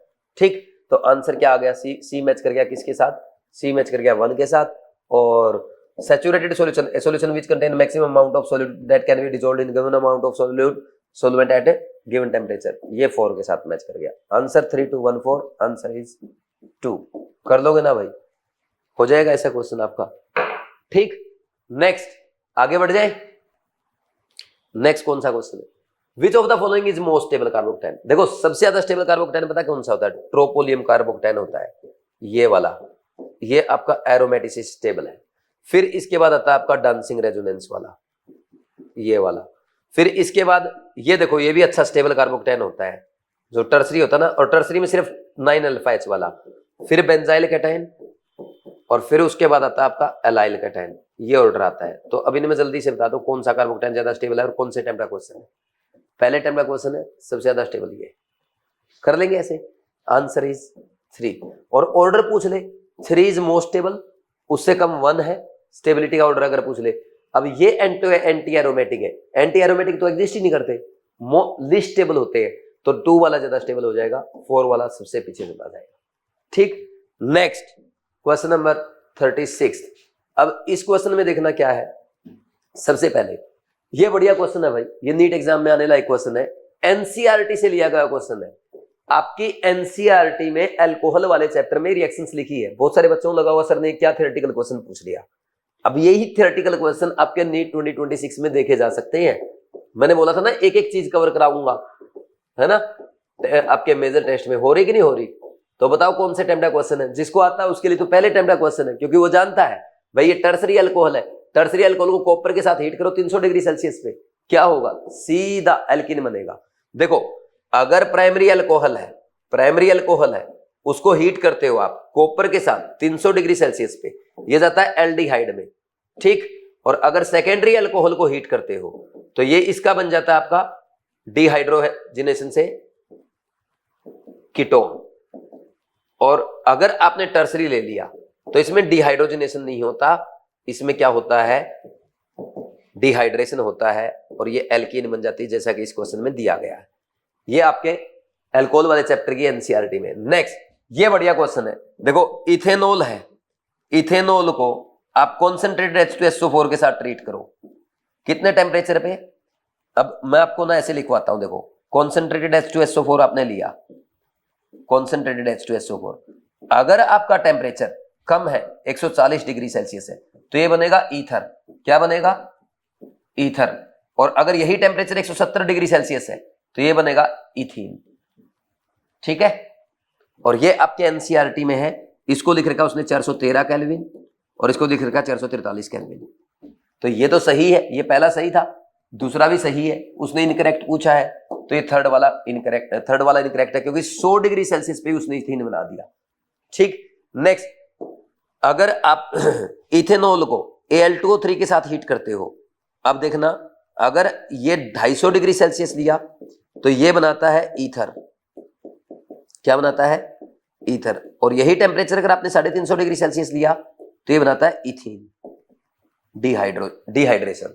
तो ये स्टेटमेंट भी सही है, 250 भी क्या बना रहा है? Diethyl ether. तो रोंग कौन सी है? थर्ड स्टेटमेंट रोंग है, आंसर इज 3। अच्छा क्वेश्चन है, एनसीईआरटी की रिएक्शंस का क्वेश्चन है, आ सकता है। नेक्स्ट, इसके बाद question number 37। Each polypeptide in a protein has amino acid linked with each other in a specific sequence. This sequence of amino acid is said to be. अरे line में जुड़ते जाएंगे, क्या कहलाएगा? प्राइमरी स्ट्रक्चर ऑफ प्रोटीन कहलाएगा कि नहीं कहलाएगा? और डीनेचरेशन के दौरान primary structure of protein intact रहता है? इजी क्वेश्चन था पहले अटेम्प्ट का। Next question number 38, the statement that is incorrect for the periodic classification of element. Periodic table के 4 स्टेटमेंट दी गई है एनसीईआरटी की, ये बताना कौन सी करेक्ट है कौन सी इनकरेक्ट। चाहे तो आप पहले अटेम्प्ट में कर सकते हैं अगर स्टेटमेंट वाले क्वेश्चन से डर नहीं लगता है। तो कैसे करेंगे, देखो, the properties of the element are periodic function of their atomic number. बिल्कुल सही स्टेटमेंट है भाई, जेड एटॉमिक नंबर की ही तो वो पीरियोडिक फंक्शन होती है, पीरियोडिक प्रॉपर्टी। ध्यान रखना एटॉमिक नंबर की होती है, ना कि मास नंबर की या एटॉमिक मास की। ठीक, non metallic element are less in number than metallic element. बिल्कुल सही है, मेटालिक एलिमेंट ज्यादा होते हैं, क्योंकि मेटालिक एलिमेंट देखो एस ब्लॉक में सारे मेटल है, डी ब्लॉक में सारे मेटल है, और कुछ तो आपके पी ब्लॉक में भी है। ठीक, और नॉन मेटल और आपके एफ ब्लॉक में भी मेटल है, और पी ब्लॉक में क्या है, नॉन मेटल भी है, मेटल भी है, लेंथेनॉइड भी है, वो जो होते हैं ना मेटलॉइड्स भी है। ठीक, next, for transition element the 3D series are filled with electron after 3p orbital and before 4s। नहीं भाई, पहले 4s में इलेक्ट्रॉन जाएगा, फिर उसके बाद 3D में जाएगा, और 4s से पहले 3p में जाता है। ये गलत लिख रहा है, वो बोल रहा है 3p के बाद में और 4s से पहले भरे जाते हैं, रॉन्ग हो गया। The first ionisation enthalpy of element generally increase with increase in atomic number as we go along period. Left to right जाने पे जनरली IE बढ़ती है, ये स्टेटमेंट सही है। तो रॉन्ग कौन सी हुई, थर्ड हुई ना, रॉन्ग उसने पूछा था, आंसर इज 3। ठीक, नेक्स्ट क्वेश्चन नंबर 39, ये भी अच्छा क्वेश्चन है। कैसे करेंगे, देखो 5 स्टेटमेंट दे रखी है, फर्स्ट या सेकंड अटेम्प्ट में कर सकते हो आप इसको। देखो, सिलेक्ट द इनकरेक्ट, पहले तो इनकरेक्ट स्टेटमेंट बतानी है। Tertiary butyl carbocation is more stable than a secondary butyl carbocation because of plus R of the CH3 group. नहीं भाई, CH3 का प्लस आर थोड़ा लगता है, प्लस H और प्लस I लगता है, तो पहली स्टेटमेंट रॉन्ग हो गई। तो टर्सरी कार्बोकेटाइन क्यों स्टेबल है, प्लस H या plus I effect of methyl group के कारण। Resonance involves delocalisation of sigma electron, sigma नहीं दोस्त, पाई इलेक्ट्रॉन, रॉन्ग स्टेटमेंट है। Benzene is an alicyclic compound, not alicyclic, aromatic compound. The state of hybridisation of C2 and C3 carbon in the hydrocarbon, ये दे रखा है, is sp and sp2। बिल्कुल सही है, क्योंकि ये देखो ध्यान से, ये है आपका हाइड्रोकार्बन, ये है 1 2 3 4 sp और इसका sp2, ये सही है। Next, the compound C4H10O metamerism, ये भी सही है।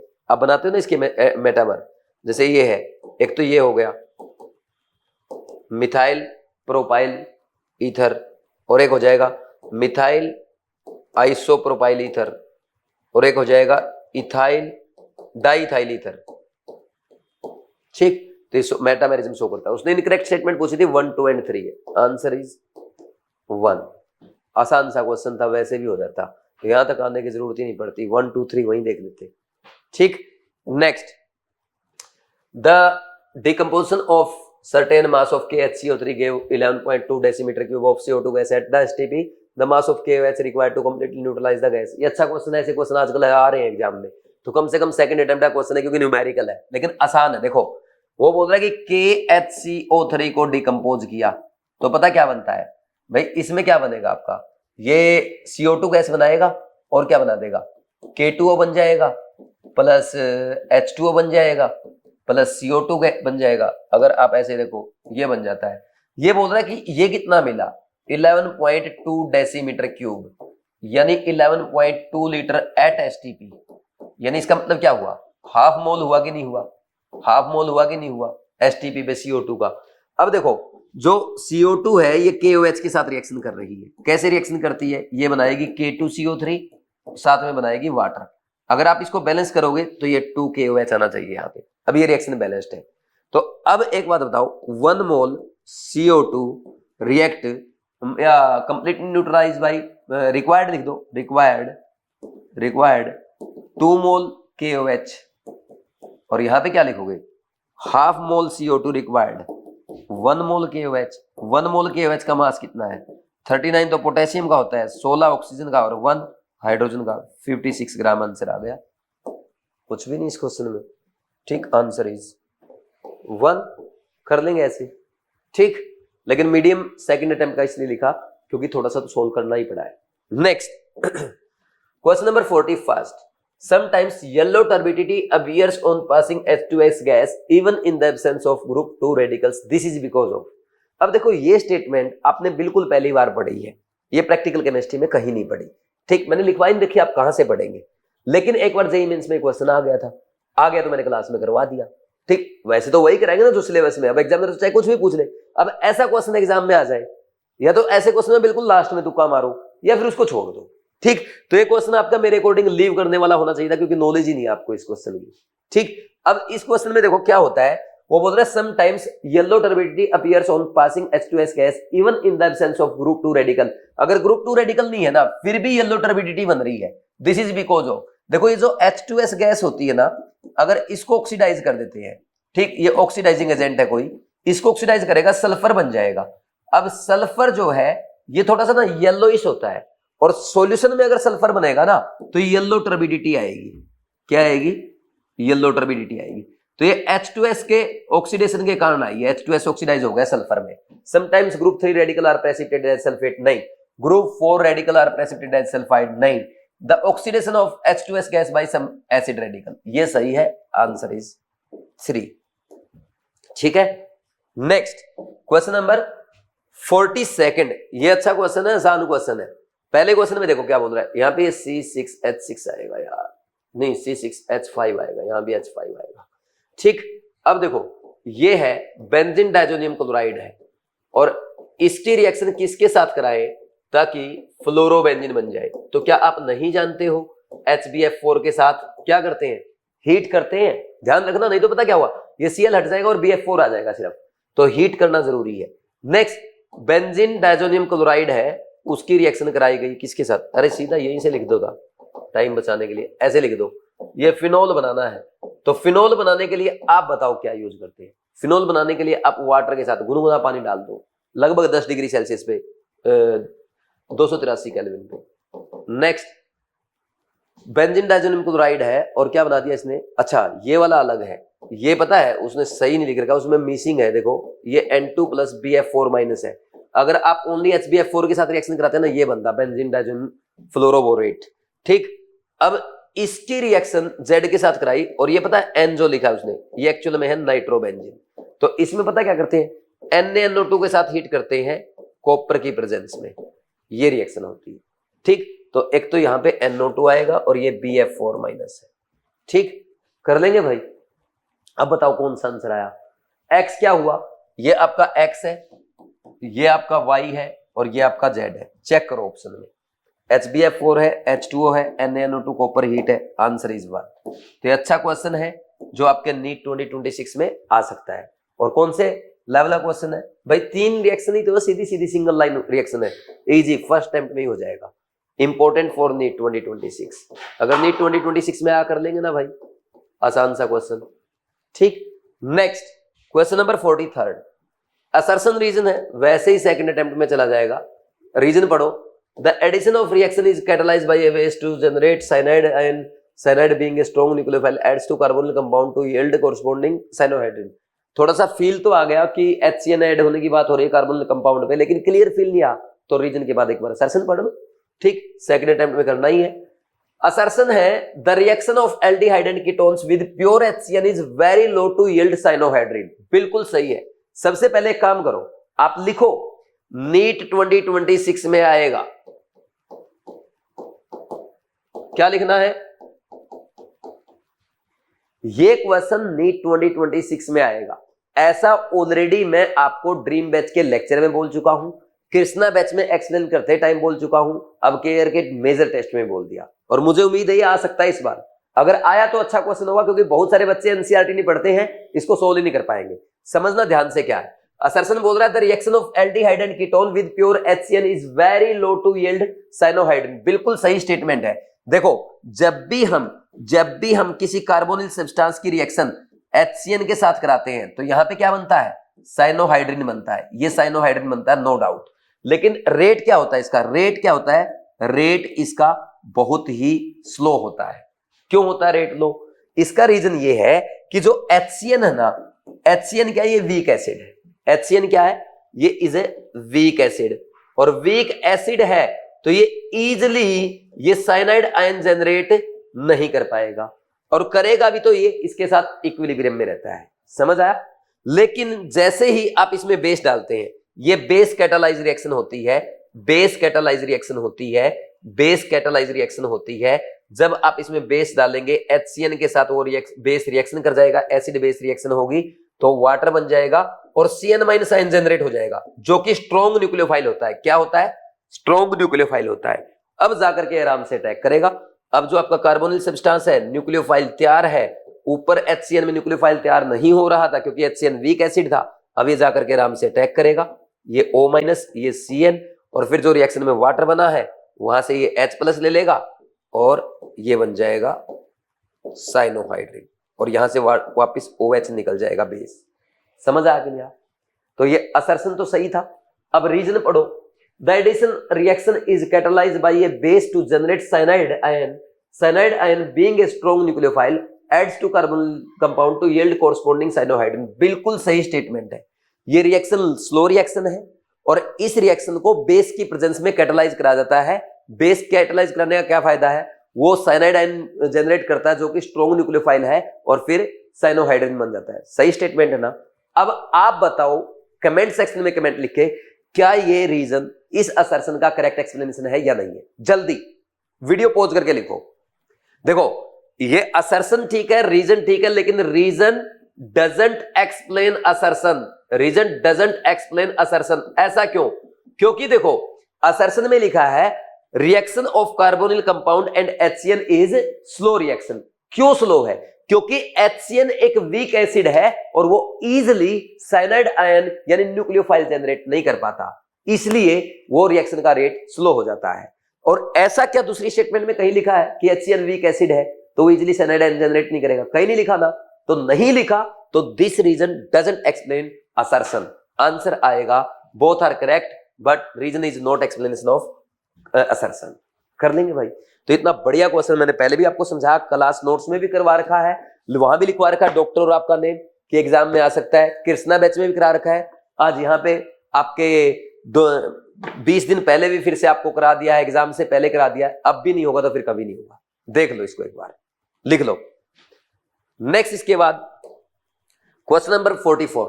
अब ये देखो, जो 44th क्वेश्चन है, अगर ये एग्जाम में आ जाए, मैं आपको लिख के देता हूं, मैक्सिमम स्टूडेंट्स इस क्वेश्चन को छोड़ के आएंगे। क्यों छोड़ के आएंगे? नीट 2026 में आ गया तो वो इसलिए छोड़ के आएंगे। आप इसकी स्टेटमेंट पढ़ो एक बार, क्या लिखा देखना। In a school laboratory a teacher gives 4 anions O2 carbonate ion, cyanide ion and NCS to his students. बच्चे गए, बोला प्रैक्टिकल केमिस्ट्री का क्वेश्चन है, आयंस दे रखे हैं और ये थायोसाइनेट आयन, तो सर ने पढ़ाया ही नहीं था। साइनाइड पढ़ा था, साइनाइड भी सुना है, कार्बोनेट पढ़ा था, O2 भी नहीं पढ़ा। अरे लैबोरेटरी हो गया खत्म, यही भाग गए। अब नेक्स्ट आगे पढ़ना, जिस बच्चे में पेशेंस है, यहां पेशेंस चेक होता है आपका पेपर में। Along with it has given 4 neutral molecules to them, he told his students to find out the molecule which has the same geometry and the same arrangement of the bonding electrons as in carbonate ion the molecule is. वो ये बोल रहा है उसने क्या किया, 4 तो anion दे दिए और 4 ये मॉलिक्यूल दे दिए। इनमें से कौन सा ऐसा न्यूट्रल मॉलिक्यूल है जिसकी ज्योमेट्री आपके कार्बोनेट आयन की जैसी है? कार्बोनेट आयन क्या होता है भाई? कार्बोनेट आयन ट्राइगोनल प्लेनर है। बताना इनमें से कौन सा ट्राइगोनल प्लेनर है? Cl2 है, CO है, H2 है या BF3 है? ये क्वेश्चन था, पहले अटेम्प्ट का क्वेश्चन था और हम घबरा गए स्कूल लैबोरेटरी देखते ही। ऐसे ही जैसे मैंने इस क्वेश्चन में मेजर टेस्ट में आपको धोखा दिया, एग्जामिनर भी धोखा देता है। बताओ कितने बच्चे ऐसे थे जो इस क्वेश्चन को छोड़ आए, जो स्कूल लैबोरेटरी देखते ही घबरा गए, जो एनायन के बाद आगे नहीं बढ़ पाए, तो फिर अगली लाइन को पढ़ के यहां तक भूल गए, पेशेंस लूज करके। कमेंट सेक्शन में कमेंट करके बताओ, ठीक? समझे नहीं समझे? तो ये क्वेश्चन था आपका यार। नेक्स्ट आगे बढ़ जाए, 45th क्वेश्चन। अब इस क्वेश्चन के बारे में मैं कुछ बोलना नहीं चाहता। अब आप कहोगे सर क्यों नहीं बोलना चाहता?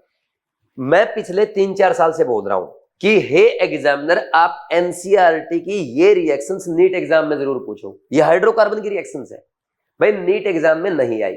एक बार आई थी जो रीनीट हुआ उसमें आई थी, मेन एग्जाम में अभी तक नहीं आई। तो मैं इतनी बार बोल चुका हूं, अब तो एग्जामिनर को पूछना चाहिए। और इतनी बार मैंने बोला तो आपको याद भी हो गई हुई। कृष्णा बैच में मैंने बोला, लेक्चर्स में मैंने बोला, केयर के टेस्ट में मैंने बोला, बीट में आपको कराई और अब मेजर टेस्ट में भी करवा दी। तो और जेईई मेंस में आ चुकी है, एनसीईआरटी में है, नीट में आ सकती है, लिखो नीट 2026 में आ सकती है। जल्दी से बताओ क्या होगा इस क्वेश्चन का आंसर। मैच द कॉलम है, कॉलम 1 में रिएक्शन दी है, कॉलम 2 में उनका कंडीशन दी है। सबसे पहला मीथेन O2 के साथ रिएक्शन करके मिथेनॉल में जाएगा, कौन सी रिएक्शन के अकॉर्डिंग जाता है, जल्दी बता दो, जल्दी बताओ कौन सी रिएक्शन के अकॉर्डिंग जाएगा। फर्स्ट रिएक्शन के अकॉर्डिंग कॉपर के साथ हीट कर दो 523 केल्विन हाई प्रेशर यानी 100 ATM पे, तो क्या बन जाएगा, मिथेनॉल बन जाएगा। मीथेन का ऑक्सीजन के साथ ऑक्सीडाइज करके फॉर्मेल्डिहाइड बताना है, कौन सी रिएक्शन होगी, KMnO4 होगा या मैग्नीज एसीटेट होगा या MO2O3 के साथ हीट करना होगा, सेकंड वाला सही है बिल्कुल। नेक्स्ट इथेन को ऑक्सीडाइज करना है इथेनोइक एसिड में, क्या लेते हैं, मैग्नीज एसीटेट के साथ हीट करते हैं, तो 3 के साथ मैच कर गया। और ये आपका है, ये आपका क्या है, ये है आइसोब्यूटेन, जिसके पास एक टर्सरी हाइड्रोजन है, तो उसे टर्सरी अल्कोहल बनाना है KMnO4 के साथ। आंसर इज 4, आंसर इज 4 नहीं, फोर्थ ऑप्शन के साथ मैच कर गया। 1 2 3 4, answer is second. Easy question था पहले अटेम्प्ट का। ठीक, अब ये क्वेश्चन भी अगर आपसे नहीं हुआ ना, फिर भाई मुझे मत बोलना। कितनी बार बोल दिया कि एग्जामिनर आपको सिर्फ रिएक्टेंट देके और रीजेंट देके कॉलम 2 में प्रोडक्ट पूछ सकता है, पूरी रिएक्शन देके आपसे कॉलम 2 में उसके रीजेंट पूछ सकता है। इनमें से 4 रिएक्शन देके कोई सी एक कोई इनकरेक्ट कर देगा, कौन सी इनकरेक्ट है, चारों इनकरेक्ट, 4 में से 3 इनकरेक्ट कर देगा, करेक्ट कर देगा, पूछ देगा कौन सी करेक्ट है, चारों दे देगा, कोई गलत कर देगा कोई सही कर देगा, इनमें से कितनी करेक्ट है, कितनी बार बता दिया है, अब भी नहीं होगा तो फिर कभी नहीं होगा। ठीक है, तो ये थे आपके मेजर टेस्ट 8 के वीडियो सॉल्यूशन। उम्मीद है आपको ये वीडियो सॉल्यूशन पसंद आए होंगे, और मैं भी ये भी उम्मीद करता हूं कि आप सारे बच्चे जो हमारे मेजर टेस्ट है ये अटेम्प्ट कर रहे हो, इनके वीडियो सॉल्यूशन देख रहे हो, भले ही आपके नंबर कम आ रहे, टेंशन मत लो, नंबर कम मैं जानबूझ के करवा रहा हूं, क्योंकि मुझे ये डर है कि इस बार पेपर थोड़ा लेंथी और कुछ क्वेश्चन टफ आ सकते हैं। तो अगर यहाँ पे आप पेशेंस रखेंगे तो डेफिनेटली वहां काम आएगा। हाँ, इतना टफ पेपर नहीं आएगा कि सारे क्वेश्चन टफ आ गए, इतना आ सकता है कि 45 क्वेश्चन करने में आपको 50 मिनट लग जाए, लेकिन अपने बीवाइज के टेस्ट में देखो कई बार तो आपसे 1 घंटे में भी नहीं होता। तो वो आपकी प्रिपरेशन की जा रही है कि आप इतने स्ट्रोंग हो जाओ, पेपर में ना घबराओ। आपने वो सुना होगा ना, लाओ त्सो का है शायद, less you more you bleed in practice less you bleed in, more you sweat in practice less you bleed in war. वही बात है, अगर आप प्रैक्टिस में ज्यादा पसीना बहाएंगे तो आपको जब जंग होगी, वॉर होगा, तो वहां पे मैदान में नुकसान कम होगा, आपका खून खराबा कम होगा। ठीक, तो यहाँ पे अच्छा पसीना बहा लो ताकि वहां पे टेंशन ना आए। ठीक, अब सुनो मेरी बात, ये हो गया। अब आपके एग्जाम में बहुत कम टाइम बचा है, आपसे हाथ जोड़ के रिक्वेस्ट है, बायो की एनसीईआरटी को एग्जाम से पहले पूरा प्रॉपर एक रीडिंग और दो। जो एनसीईआरटी की लाइंस आप भूलते हो उनको मल्टीपल टाइम रिवाइज करो। आपके जो इंपॉर्टेंट डायग्राम्स है, टेबल्स है, साइंटिस्ट के नेम याद करने हैं, उनको अच्छे से लिख लिख के याद करो। ठीक, बीट के हर टेस्ट के हर क्वेश्चन को सोल्व करके जाओ, अगर अभी तक नहीं किया तो कर लो, पेपर वहीं से आएगा पूरा। ठीक, और साथ में केमिस्ट्री में सिर्फ और सिर्फ अपने नोट्स और आपके 10 मेजर टेस्ट, इनके वीडियो सॉल्यूशन, अगर इतना आपने कर लिया ना, 160 170 इवन 180 आउट ऑफ 180 आ जाएंगे।